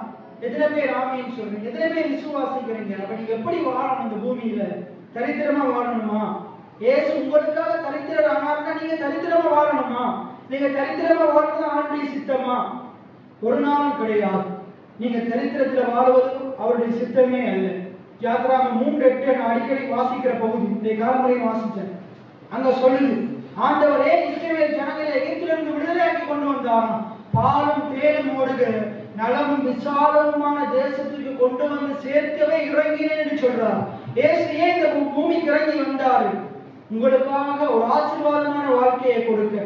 எத்தனை பேர் ஆமீன் சொல்? குறைவற்ற வாழ்க்கையை கொடுக்க, பாவத்தில தலைபடாத ஒரு வாழ்க்கையை கொடுக்க. சாபத்தினால சாபம் தான் தரித்திரத்தை கொண்டு வருது. உபாகம் 28 இருக்குது. இன்னைக்கு கடன், குடும்பத்துல சாபம் இருக்கிறதுனாலதான் கடன். அப்ப அதெல்லாம் இல்லாம இருக்கணும். குடும்பத்திலே சமாதானம் இல்லை, சாபம்.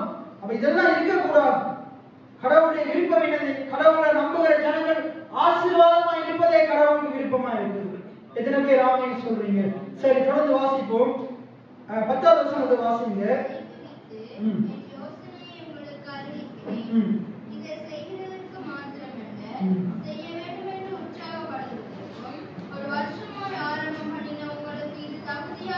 சொல்றாரு, நீங்க இதை குறிச்சு நான் ஏன் போதிச்சு கொண்டிருக்கிறேன், ஏன் இதை குறிச்சு பேசிக் கொண்டிருக்கிறேன், நீங்க இதை என்ன செய்யணும்? இந்த யோசனையை ஏன் பவுல் போதிக்கிறாருண்டா, நீங்க இதை என்ன செய்யணுமா? இதை அந்த வசனத்தை வாசிங்க. இதை செய்கிறதுக்கு மாத்திரமல்ல, செய்ய வேண்டும் என்று உற்சாகப்படுத்துகிறேன். பவுல் எதுக்கு போதிக்கிறாரு? நீங்க அதை செய்யும்படிக்கு உற்சாகப்படுத்துறாரு. எத்தனை பேர் ஆமேன்னு சொல்றீங்க? ஆகையினால கொடுக்கிற விஷயத்துல நீங்க உற்சாகமா செய்யணும். எத்தனை பேர் ஆமேன்னு சொல்றீங்க? ஊழியக்காரன் என்ன செய்யணுமா? கொடுக்கறத குறித்து போதிச்சு ஜனங்களை உற்சாகப்படுத்தும். ஏனென்றா நீங்க விதைச்சாதான் உங்களுக்கு அறுவடை வரும். எத்தனை பேர் ஆமேன்னு சொல்றீங்க? பூமி உள்ள நாளாகவும் விதைக்கிறது அறுக்கிறது என்ன செய்யாது, ஒழித்து போவா. நீங்க சிறுக விதைச்சீங்கன்னா சிறுக அறுப்பீங்க. அப்ப பவுல் என்னத்துக்கு கொடுங்க கொடுங்கன்னு போதிக்கிறாருன்றா, இயேசு உங்களுக்காக எல்லாத்தையும் கொடுத்திருக்கிறார். ஆகையினால நீங்க அவருடைய ராஜ்யத்துக்காக நீங்க கொடுங்க, அவருடைய சுவிசேஷம் அறிவிக்கப்படுறதுக்காக நீ கொடுங்க, உற்சாகமா கொடுங்க. அப்ப அந்த உற்சாகப்படுத்துறதுக்காக தான் போதிக்கிறார். அதுக்கடுத்த வசனத்தை பாருங்க. ஆகையினால் அதை இப்பொழுது செய்து நிறைவேற்றுங்கள். இப்பயே செய்ய தொடங்கணும்னு சொல்றார்.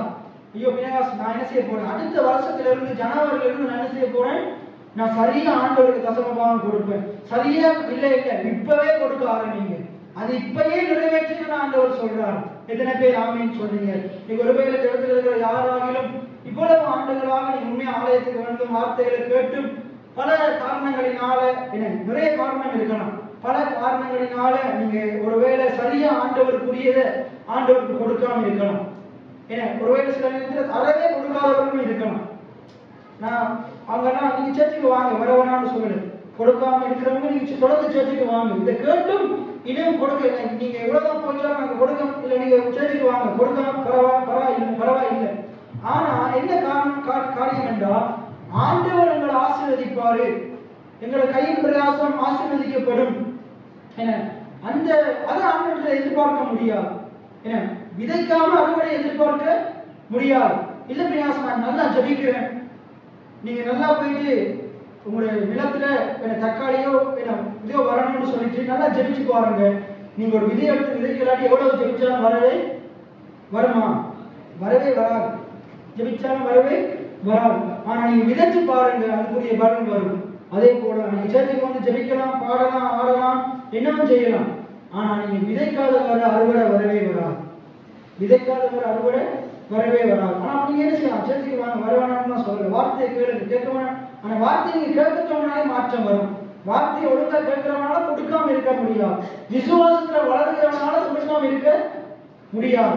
வார்த்தையை கேட்காம பின்னால வந்து இருந்து கொண்டு காய்ச்சி கொண்டு அலட்டி கொண்டிருக்கிறவங்க அவங்களோட வாழ்க்கை அப்படியேதான் இருக்கும்.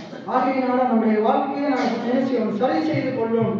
ஆண்டுடைய வார்த்தையை கேட்கணும், கொடுக்கிறவங்களும் மாறணும். இங்க சொல்லுங்க, நீங்க கேட்டுக்கொண்டிருக்காதீங்க. 16வது வசனத்தை பாருங்க, எல்லாம் சேர்ந்து வாசிங்க. ஆகையால் என்ன சொன்ன? ஆகையால் அதை இப்பொழுது செய்து நிறைவேற்றுங்கள்.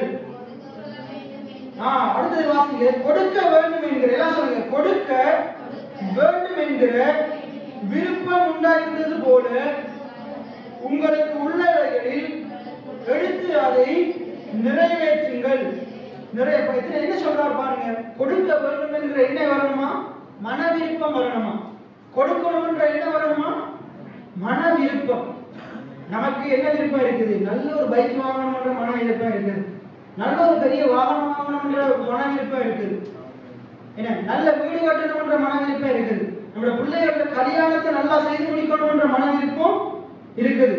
நல்ல உடுப்பு வாங்கணும், அது வாங்கணும், இது வாங்கணும், நகை வாங்கணும், இப்படி எல்லா மன விருப்பமும் இருக்குது. ஆண்டவருக்கு என்று, ஆண்டுடைய ஊழியத்துக்கு என்று, ஆண்டுடைய ராஜ்யத்துக்கு என்று கொடுக்கணும் என்ற மன விருப்பம் எத்தனை பேருக்கு இருக்குது? அந்த மன விருப்பம் முதலாவது இருக்குமாறு தேவன் உங்களை கொடுக்க வைப்பார். கிருபையை வருஷிக்க பண்ணுவார். நல்ல உழைக்கிறதுக்குரிய காரியங்களை வருஷிக்க பண்ணுவார். அப்ப அங்க சொல்றாரு பாருங்க, மன விருப்பம், கொடுக்க வேண்டும் என்கிற மன விருப்பம். என்ன சொல்லுங்க? கொடுக்க வேண்டும் என்கிற மன விருப்பம் உண்டாயிருக்க வேண்டுமா? எத்தனை பேர் ஆமீன் சொல்லுங்க? நம்ம கீழே சொல்றாரு பாருங்க, கீழே நல்லவா சொல்லப்படுது, ஒருவனுக்கு மன விருப்பம் இல்லாதிருந்தால் அவனுக்கு இல்லாததின்படி அல்ல, அவனுக்கு உள்ளதின்படியே அங்கீகரிக்கப்படும். மற்றவர்களுக்கு சகாயமும் உங்களுக்கு வருத்தமும் உண்டாயிருக்கும்படி அல்ல, சமநிலையா இருக்கும்படியாக சொல்லுகிறேன். எப்படி எனில், மிகுதியாய் சேர்த்தவனுக்கு அதிகமானதும் இல்லை, கொஞ்சமாய் சேர்த்தவனுக்கு குறைவானதும் இல்லை என்று எழுதியிருக்கிற பிரகாரம் சமநிலை பிரமாணத்தின்படியே அவர்களுடைய செல்வம் உங்கள் வறுமைக்கு உதவும்படிக்கு இக்காலத்தில் உங்களுடைய செல்வம் அவர்களுடைய வறுமைக்கு உதவுவதாக. எத்தனை பேர் ஆமீன் சொல்லுங்க? என்ன சொல்றாரு அங்க? என்ன சொல்லப்படுது? என்ன சொல்லப்படுது பாருங்க, தெளிவா சொல்லப்படுது.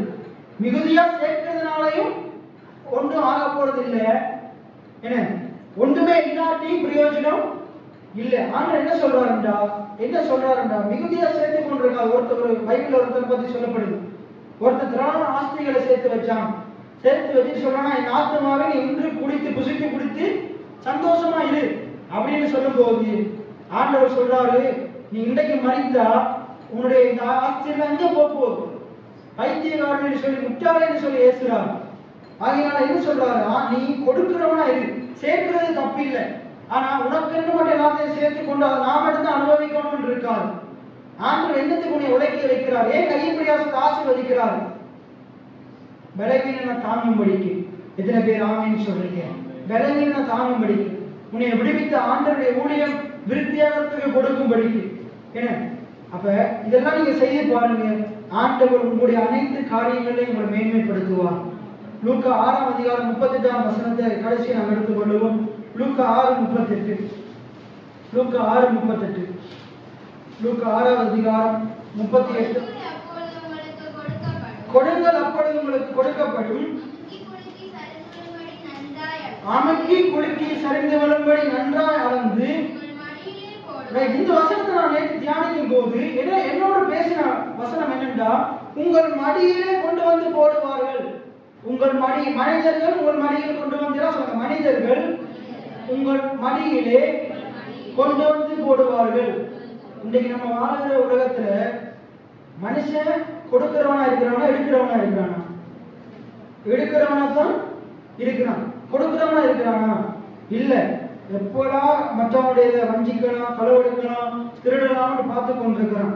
என்ன எப்படா எனக்கு வருமானம் தான் பார்த்து கொண்டிருக்கிறான். எப்படா கொடுக்கலாம்னு யாராச்சும் எதிர்பார்க்கிறாங்களா? இல்ல. எப்ப எடுக்கலாம், எப்ப வருமானம் தான் பார்த்து கொண்டிருக்கிறாங்க. ஆனா பைபிள் என்ன சொல்றதுன்னா, நீ கொடுக்கும் போது உன்னிடத்துல எடுக்கிற மனுஷனையும் தேவன் கொடுக்க வைப்பார். எத்தனை பேர் ஆமேன்னு சொல்றது? பாருங்க, இது அப்படியே நடக்குது, பழையப்பாடு நடக்குது. இஸ்ரவேல் ஜனங்களுடைய வாழ்க்கையில் 430 வருஷம் அந்த எகிப்தில் இருக்கிற ஜனங்கள் பார்வோன் என்ன செய்யறான்? அவங்கள்ட்ட இருக்கிற எல்லாத்தையும் எடுத்துக்கொண்டே இருக்கிறான். அவங்களுடைய சரீர பலனை எடுக்கிறான், எல்லாத்தையும், ஜீவனை தவிர எல்லாத்தையும் எடுக்கிறான். ஜோபுடைய வாழ்க்கையை பிசாசு எல்லாத்தையும் எடுக்கிறான். ஆண்டவர் கொடுக்கிறவர், பிசாசு எடுக்கிறவனா இருக்கிறான். ஆண்டுடைய பிள்ளைகள் கொடுக்கிறவங்களா இருப்பாங்க, பிசாசுடைய பிள்ளைகள் எடுக்கிறவங்களா இருப்பாங்க. அப்ப அந்த எகிப்து ஜனங்கள், எகிப்தியர் என்ன செய்யறாங்க? இஸ்ரவேல் இடத்துல இருக்கிற எல்லாத்தையும் எடுத்துக்கொண்டே இருக்கிறாங்க. ஆனா 430வது வருஷத்துக்கு பிறகு ஆண்டவர் மோசே மூலமாக என்ன செய்யறாரு? அவங்களை விடுவித்துக் கொண்டு வர்றார். அந்த விடுவிக்கிற அந்த ராத்திரியில அவங்க அப்பமும் பஸ்காவை புசிக்கும் போது அன்றைக்கு ஆண்டவர் முழு எகிப்தியருடைய வெள்ளியுடைமைகளையும் பொன்னுடைமைகளையும் இவர்கள் வசமா மாற்றுறார். எத்தனை பேர் ஆமேன்னு சொல்லுகிறீங்க? எடுக்கிற எகிப்தியரை கொடுக்கிறவங்களா மாற்றுறார். இஸ்ரவேல் ஜனங்களிடத்திலிருந்து எடுத்த ஆசீர்வாதங்களை வேற எல்லாவற்றையும் எடுத்த எகிப்தியரை அவர்களுக்கே கொடுக்கிற விதமா தேவன் மாற்றுறார். பிறகு இந்த ஜனங்கள் வெள்ளியோடும் பொன்னோடும், சங்கீதம் 137 சொல்லுது, இஸ்ரவேல் ஜனங்கள் அவர்கள் வெள்ளியோடும், தேவன் அவர்களை வெள்ளியோடும் பொன்னோடும் புறப்பட பண்ணினார். அவர்களில் பலவீனப்பட்டவன் ஒருவனாகிலும் இல்லை. எத்தனை பேர் ஆமேன்னு சொல்றீங்க? அப்ப எடுக்கிற எகிப்தியரை தேவன் கொடுக்கிற விதமா மாற்றும் போது அங்க என்ன நடக்குது? அங்க என்ன நடக்குதுன்னா, இஸ்ரவேல் ஜனங்கள் புறப்பட்டு போறாங்க. இப்ப மோசே சொல்றாரு, தேவனை ஆராதிக்கிறதுக்கு ஒரு ஸ்தலம் கட்டணும். என்ன அப்ப சொல்லும் போது அந்த ஜனங்கள் என்ன செய்யறாங்க? மோசே போதும் என்று சொல்ற அளவுக்கு கொடுக்கிறாங்க. எத்தனை பேர் ஆமேன்னு சொல்றீங்க? தேவன் உங்களுக்கு கொடுக்கிறவங்க மாற்றுவார். இயேசு என்ன சொல்லியிருக்கிறாரு? வாங்குகிறதை பார்க்கிலும் கொடுப்பதே பாக்கியம். என்ன சொல்லுங்க? வாங்குவதை பார்க்கிலும் கொடுப்பதே பாக்கியம். கொடுப்பதே பாக்கியம். ஒருவேளை இந்த இடத்துல உங்களிடத்துல இருந்து நிறைய சொந்தக்காரங்களா இருக்கலாம், உறவினர்களா இருக்கலாம், நிறைய தவறான போதவர்களா இருக்கலாம். உங்களுடைய பணத்தையோ, பொருளையோ, வீடையோ, காணியையோ, எந்தெந்த காரியங்களை உங்களிடத்துல இருந்து ஏமாற்றி வாங்கினாங்களோ, வஞ்சகமா வாங்கினாங்களோ, ஏமாற்றி பல காரியங்களை சொல்லி வாங்கினாங்களோ, உங்களுக்குரியது உங்களுக்கு கொடுக்காம வஞ்சித்து வைத்திருக்கிறாங்க. யாரா இருந்தாலும் சரி, உங்கள் மனிதர்கள் இப்படிப்பட்ட காரியத்தை உங்களிடத்துக்கு எடுத்திருக்கலாம். ஆனா உங்களுடைய தேவன் நீங்க கொடுக்கும் போது, நீங்க தேவனுக்கு உதாரணத்துவமா உண்மையுள்ளவர்களா இருக்கும் போது, உங்களிடத்திலிருந்து எடுத்த ஜனங்கள் உங்களை தேடி வந்து கொடுக்கும்படி செய்வார். யாரெல்லாம் உங்களுடைய இதா இருக்கலாம், அது காணியா இருக்கலாம், நகையா இருக்கலாம், எந்த பொருளாவும் இருக்கலாம். உங்களுடைய யாராச்சும் நயவஞ்சகமா வஞ்சித்து வச்சிருந்தா நீங்க ஆண்டவருக்கு உண்மையா இருக்கும்போது தேவன் வஞ்சித்தவர்கள் எல்லாம் அவங்கள்ட்ட வந்து கொடுக்கிறபடி படிக்க தேவன் மாத்துவார். இழந்து போனதெல்லாம் தேவன் கொண்டு வந்து தருவார். எத்தனை பேர் ஆமேன்னு சொல்றீங்க? ஆகையினால நீங்க தேவனுக்கு உண்மையுள்ளவங்களா இருங்க, தசமபாகத்துல உண்மையுள்ளவங்களா இருங்க, காணிக்கையில உண்மையுள்ளவங்களா இருங்க. சரியா கொடுங்க, தசமபாகத்தை சரியா ஆட்களுக்கு எடுத்து வைங்க. என்ன அதை எடுத்து வச்சு அதுல இருந்து எடுக்கலாம்னு பார்க்காதீங்க. இதையோட இதை பற்றியான போதனைகளை நம்ம முடிச்சு பார்ப்போம். அடுத்த கிழமையில இன்னொரு காரியத்தை நாங்க பார்க்க போகிறோம். எப்பயுமே நாங்க கொடுக்கிற பிள்ளைகளா இருக்கும், தொடர்ந்து கிடைக்கும். எத்தனை பேர் ஆமேன்னு சொல்றீங்க? இந்த ஊழியத்துக்கு நிறைய தேவைகள் இருக்கு, அதுக்காக மட்டும் கொடுக்க கூடாது. ஆண்டவர் போனாலும் நான் சொன்னேன், ஊழியத்துக்கு கரண்டில் கட்டணும், தண்ணிக்கு கட்டணும், நிறைய பொருட்கள் வாங்கணும், அதுக்காக கொடுக்காதீங்க. ஒரு நாள் அதுக்காக கொடுக்க கூடாது, அதுக்காக கொடுக்காதீங்க. என்னத்துக்காக கொடுக்கணும் என்றால் ஆண்டோட வார்த்தை சொல்லுது கொடுக்கணும். எத்தனை பேர் ஆமேன்னு சொல்றீங்க? இந்த வேத புத்தகம் சொல்றதுனால நான் கொடுக்கிறேன், என் ஆண்டவர் கொடுக்கிறவரா இருக்கிறபடினால நான் கொடுக்கிறேன், என் இயேசு கிறிஸ்து தம்முடைய ஜீவன் எனக்காக கொடுத்ததுனால நான் கொடுக்கிறேன், இந்த சுவிசேஷத்தை நான் கேட்கிறபடினால இந்த சுவிசேஷத்துக்காக கொடுக்கிறேன், வசனத்தை கேட்கிறதுனால நான் வசனத்துக்கு கொடுக்கிறேன், இந்த வசனம் நிறைய பேருக்கு போதிக்கப்படுறதுக்காக இந்த வசனத்துக்கு கொடுக்கிறேன். எத்தனை பேர் ஆமேன்னு சொல்றீங்க? எத்தனை பேர் விரும்புறீங்க இந்த வசனத்தை இன்னும் நிறைய பேர் கேட்கணும், அதுக்காக கொடுங்க. எத்தனை பேர் ஆமேன்னு சொல்லுங்க? அப்படி நாங்கள் அனைவரும் எழுந்து நின்றவர்களுக்காக, இந்த வார்த்தைக்காக இந்த கடந்த நாட்கள் முழுவதும் கிட்டத்தட்ட 5-6 வாரங்களாக தசமபாகம், காணிக்கைகள், அதே போல விதைகளை குறித்து நாங்கள் போதனைகளை கேட்டோம். ஆண்டவருக்கு கொடுக்கிறத குறித்து நாங்கள் போதனைகளை கேட்டோம். எத்தனை பேர் நீங்க இந்த 6 வாரம் கவனமா செவிமடுத்தீங்களோ தெரியாது. பைபிள் சொல்றது கேட்கறதுக்கு காதுள்ளவன் கேட்க கடவான். நிறைய பேர் ஆண்டுடைய சம்பத்துக்கு வந்தும் ஒழுங்கா இந்த வசனத்தை கேட்பது கிடையாது. ஏதோ வந்து இருந்து பாரம்பரியமா இருந்துட்டு போற மாதிரி இருந்துட்டு போறீங்க. ஒரு நாள் அது உங்களுக்கு ஆசீர்வாதம் அமையாது, அது உங்களுடைய வாழ்க்கையில் மிகுந்த பாரதூரமான காரியங்களை கொண்டு வரும். ஆண்டுடைய சமூகத்தில் ஆண்டவருடைய காரியங்கள் அசட்டை பண்ணினா தேவன் உங்களை அசட்டை பண்ணுவார். ஆண்டுடைய பிரசனத்தில் ஆண்டவர் இருக்கிறார், நம்முடைய பிரசனத்தை ஒரு நாள் அசட்டை பண்ணக்கூடாது. நாங்கள் பழைய பாட்டை பார்க்கிறோம். அந்த எரியோக்குள்ள பிரவேசிக்கும் போது ஆண்டுடைய வார்த்தையை மீறி ஒருவன் அதுக்குள்ள இருக்கிற காரியங்களை எடுத்து புதைச்சி வச்சதுனால அவனுடைய சந்ததிக்குள்ளேயே சாபம் பிரவேசித்து அழிந்து போனான். ஆண்டவருக்கு கொடுக்கிற விஷயத்துல நம்ம வஞ்சிப்போமா இருந்தா அது நமக்கு சாபமா முடியும். மனுஷன் தேவனை வஞ்சிக்கலாம், நீங்களோ என்னை வஞ்சிக்கிறீர்கள், எதனால் உண்மை வஞ்சிக்கிறோம் என்கிறீர்கள் என்று ஆண்டவர் கேட்கிறார். ஆண்டவர் கேள்வி கேட்கிறார், எதனால் என்னை வஞ்சிக்கிறோம் என்கிறீர்கள்? தசமபாகத்திலும் காணிக்கையிலும் தான் நீங்கள் சபிக்கப்பட்டவர்கள். இன்றைக்கு நிறைய நேரத்தில் நம்முடைய குடும்பத்துல சமாதானம், சந்தோஷம், பொருளாதாரத்துல குறைவு, பணம் இல்லை, வேலை இல்லை, வருமானம் இல்லை. எதனால இருந்தால் நாங்கள் எப்பயோ ஒரு தடவை தசமபாகத்துல ஆண்டவரை வஞ்சித்திருக்கிறோம், ஆண்டவரை ஏமாற்றி இருக்கிறோம், காணிக்கையில வஞ்சித்திருக்கிறோம், ஆண்டவருக்கு போக வேண்டியதுல இருந்து நாங்கள் உரிமை எடுத்திருக்கிறோம். ஆண்டவர் நாங்கள் கடந்த காலத்துல பார்த்தோம், மனதில் கூட அப்படிப்பட்ட எண்ணம் வரக்கூடாது, அப்படிப்பட்ட சிந்தனை வரக்கூடாது. அப்படி வந்தா நீ கூட 5 மடங்கு கூட தான் கொடுக்கணும் என்று சொல்லப்படுது. இது நிறைய நேரத்தில் நம்ம ஆண்டவரை வஞ்சித்திருக்கிறோம், ஏமாற்றி இருக்கிறோம்.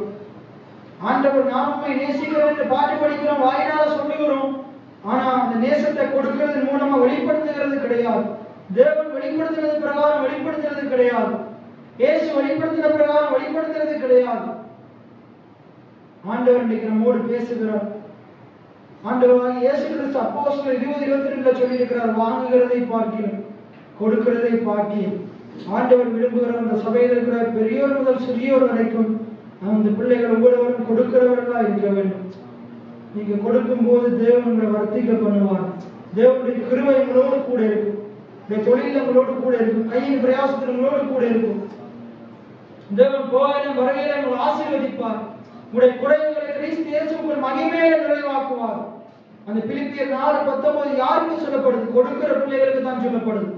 இந்த இடத்துல இருக்கிற எல்லாருடைய குறைவுகள் நிறைவாகாது, ஆண்டவருக்கு கொடுக்கிறவனுடைய குறைவுகள் நிறைவாகும். உடைய கண்களை மூடி இருக்கும் போது, ஆண்டவரை நீங்க என்னை கொடுக்கிற பிள்ளையாய் மாற்றுங்க சுவாமி. அந்த மன எண்ணத்தை, நல்ல எண்ணத்தை எனக்கு தாங்க ஆண்டவரே. அப்பா, என்னுடைய கை ஏந்தி கொண்டிருக்க கூடாது, ஏந்தின நாட்கள் இன்றோடு முடிந்தது.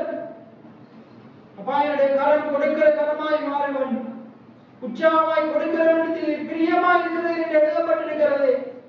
ஆண்டவரை உற்சாகமாய் கொடுக்கத்தக்கதாக என்னை மாற்றுவீராக. அப்பா, வஞ்சிக்காதபடிக்கு கொடுக்கிறவனா என்னை அந்த காரியங்கள் ஒருவேளை நாங்கள் இந்த ஆண்டவருக்கு விரோதமாக கொடுக்கிற காரியங்களை பாவம் செய்திருப்போமா இருந்தால் அந்த சாபத்திலிருந்து நீ ஆண்டவரை விடுதலையாக்கும் என்று சொல்லி என்மேல் மனமிறங்கும் என்று சொல்லி நாங்கள் அனைவரும் வாய்களை திறந்தவர்களாக உடைய காரியங்களை தப்பிதங்களை அறிக்கையிட்டு இனி நாங்கள் உற்சாகமாய் கொடுக்க தேவன் கிருபை செய்ய வரும்படியாக நாங்கள் எல்லாரும் நாங்கள் ஜெபம் பண்ணிக் கொள்ளுவோம். ஆமென். கர்த்தாவே நன்றியோடு துதிக்கிறோம், ஸ்தோத்திரிக்கிறோம் ஆண்டவரே. அப்பா எங்களோட பேசி நம்முடைய ஜீவனுள்ள வார்த்தைகளுக்காக நன்றி செலுத்துகிறோம் ஆண்டவரே. அப்பா எங்களுடைய வாழ்க்கையில நாங்கள் கொடுக்கிற பிள்ளைகளாக இருக்க உதவி செய்வீராக. பணத்திலோ பொருளிலோ தசமபாகங்களோ நாங்கள் வஞ்சித்திருந்தால் ஏமாற்றியிருந்தால் உமக்குரியதை உங்களுக்கு கொடுக்காமல் இருந்திருந்தால் உங்களுடைய பணத்தை நாங்கள் எடுத்திருந்தால் எங்களை தயவாய் மன்னிப்பீராக ஆண்டவரே. அப்பா கொடுக்கிற மன விருப்பத்தை தருவீராக, உற்சாகமாய் கொடுக்கிற மன விருப்பத்தை எங்களுக்கு தருவீராக சுவாமி. உடைய ராஜ்யத்துக்காக உடைய வார்த்தைக்காக கொடுக்கிற பிள்ளைகளால் நீர் எங்களை மாற்றிட வேண்டும்படியா ஜெபிக்கிறோம் சுவாமி. நன்றியோடு துதிக்கிறோம், ஸ்தோத்திரிக்கிறோம் ஆண்டவரே. இவருடைய திருச்சபை மக்களை அமிதமாய் மாற்றுங்க சுவாமி. மக்களுடைய ஜனங்களைப் போல மாற்றுவீராக.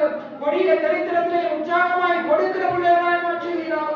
பரிபூர்ணமாய் கொடுக்கிற பிள்ளைகளாய் மாற்றுவீராக ஆண்டவரே. கேட்பதை பார்க்கிலும் கேளாததை அதிகமாக பெற்றவன் நான் சொல்லுவோம். கேட்பதை பார்க்கிலும் கேளாததை அதிகமாக பெற்றவன் நான் உந்தயாளத்தின் உதாரணமாக நீரின் வாழ்வை மாற்றி விட்டீரே. கேட்டு படிங்க. உந்தயாளத்தின் உதாரணமாக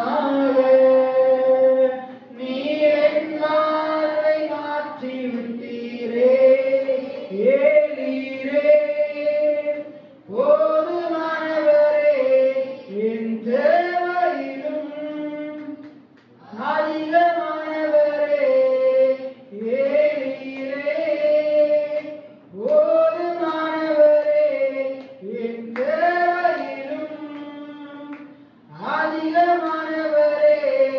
என்ன கையேந்த விடல, என்ன தலைமுடியவும் விடல, என்ன கையேந்த விடல, என்ன தலைமுடியவும் விடல. உம்மை நம்பி வாழும் எனக்கு ஏமாற்றமில்லை. ஏமாந்து போவதற்கு நீர் விடுவதில்லை. உம்மை நம்பி வாழும் எனக்கு ஏமாற்றமில்லை. ஏமாந்து போனதாக சரித்திரமில்லை. குப்பையில் கிடந்து கிருபையால் அரியணையில் அமர்ந்தவன் நான். குப்பையில் கிடந்து கிருபையால் அரியணையில் அமர்ந்தவன் நான். உன் கிருபைக்கு உதாரணமாக நீரின் வாழ்வை மாற்றி விட்டீரே. உன் கிருபைக்கு உதாரணமாக நீரின் வாழ்வை மாற்றி விட்டீரே. ஏலீரே போதுமானவரே என் தேவையிலும் அதிகமானவரே. ஏலீரே போதுமானவரே என் தேவையிலும் அதிகமானவரே. என்ன கையேந்த விடல, என்ன தலைமுடியவும் விடல, என்ன கையேந்த விடல, என்ன தலைமுடியவும் விடல. உம்மை நம்பி வாழும் எனக்கு ஏமாற்றமில்லை. ஏமாந்து போவதற்கு நீர் விடுவதில்லை. உம்மை நம்பி வாழும் எனக்கு ஏமாற்றமில்லை. ஏமாந்து போனதாக சரித்திரமில்லை. ஆண்டவரே அருமையான ஓய்வு நாளுக்காக நன்றி செலுத்துகிறோம் சுவாமி. உடைய பிள்ளைகளாக ஒரே குடும்பமாக உடைய சமூகத்திலே ஆண்டவரை உம்மை தேட உம்மை பாட ஆண்டவரை உடைய வார்த்தைகளை கேட்க இந்த நல்ல சலாக்கியத்துக்காக நன்றி செலுத்துகிறோம். அப்பா, கடந்த நாட்களில் கேட்ட வார்த்தையின்படி நாங்கள் அனைவரும் உற்சாகமாக ஏக மனதுடன் ஆண்டவரை கொடுக்கிற பிள்ளைகளாக இருக்க எங்களை பலப்படுத்துவீராக. உடைய கிருபையை தருவீராக. நீர் சொன்னபடி வாங்குகிறதை பார்க்கிறோம் கொடுக்கிற பிள்ளைகளாக இருக்க பாக்கியவான்களாக இருக்க எங்கள் சபை மக்களை நீர் அவ்வாறு மாற்ற வேண்டும்படியாக ஜெபிக்கிறேன் ஆண்டவரே. உம்மை வஞ்சிக்காதபடிக்கு உம்மை ஏமாற்றாதபடிக்கு உம்முடைய ராஜ்யத்துக்காக உம்முடைய ராஜ்யம் விஸ்தாரமாவதற்காக உம்முடைய வசனம் உலகமெங்கும் கொண்டு போகப்படுவதற்காக உற்சாக மனதுடன் கொடுக்கிற பிள்ளைகளாக எங்கள் ஒவ்வொருவரையும் நீர் மாற்றிட வேண்டும்படியாக ஜெபிக்கிறேன் கர்த்தாவே. அப்பா, அந்த சபையில் இருக்கிற ஒவ்வொரு பிள்ளைகளையும் அப்பா நான் ஆசீர்வதிக்கிறேன் ஆண்டவரே. உம்முடைய ஆசீர்வாதத்தின் கரம் இவர்கள் ஒவ்வொருவரோடும் கூட இருப்பதாக, உடைய கையின் பிரயாசம் ஆசீர்வதிக்கப்பட்டிருப்பதாக சுவாமி. இந்த பிள்ளைகளுக்கு பாக்கியமும் நன்மையும் உண்டாயிருப்பதாக, நன்மையும் கிருபையும் இவர்களை தொடருவதாக சுவாமி. இந்த பிள்ளைகள் விரும்புகிற காரியம் கூட கொடுக்கப்படுவதாக. இந்த பிள்ளைகள் கொடுக்கிற பிள்ளைகளா இருப்பார்களா, வாங்குகிறவர்களா இல்லை கொடுக்கிறவர்களா இருப்பார்களாக.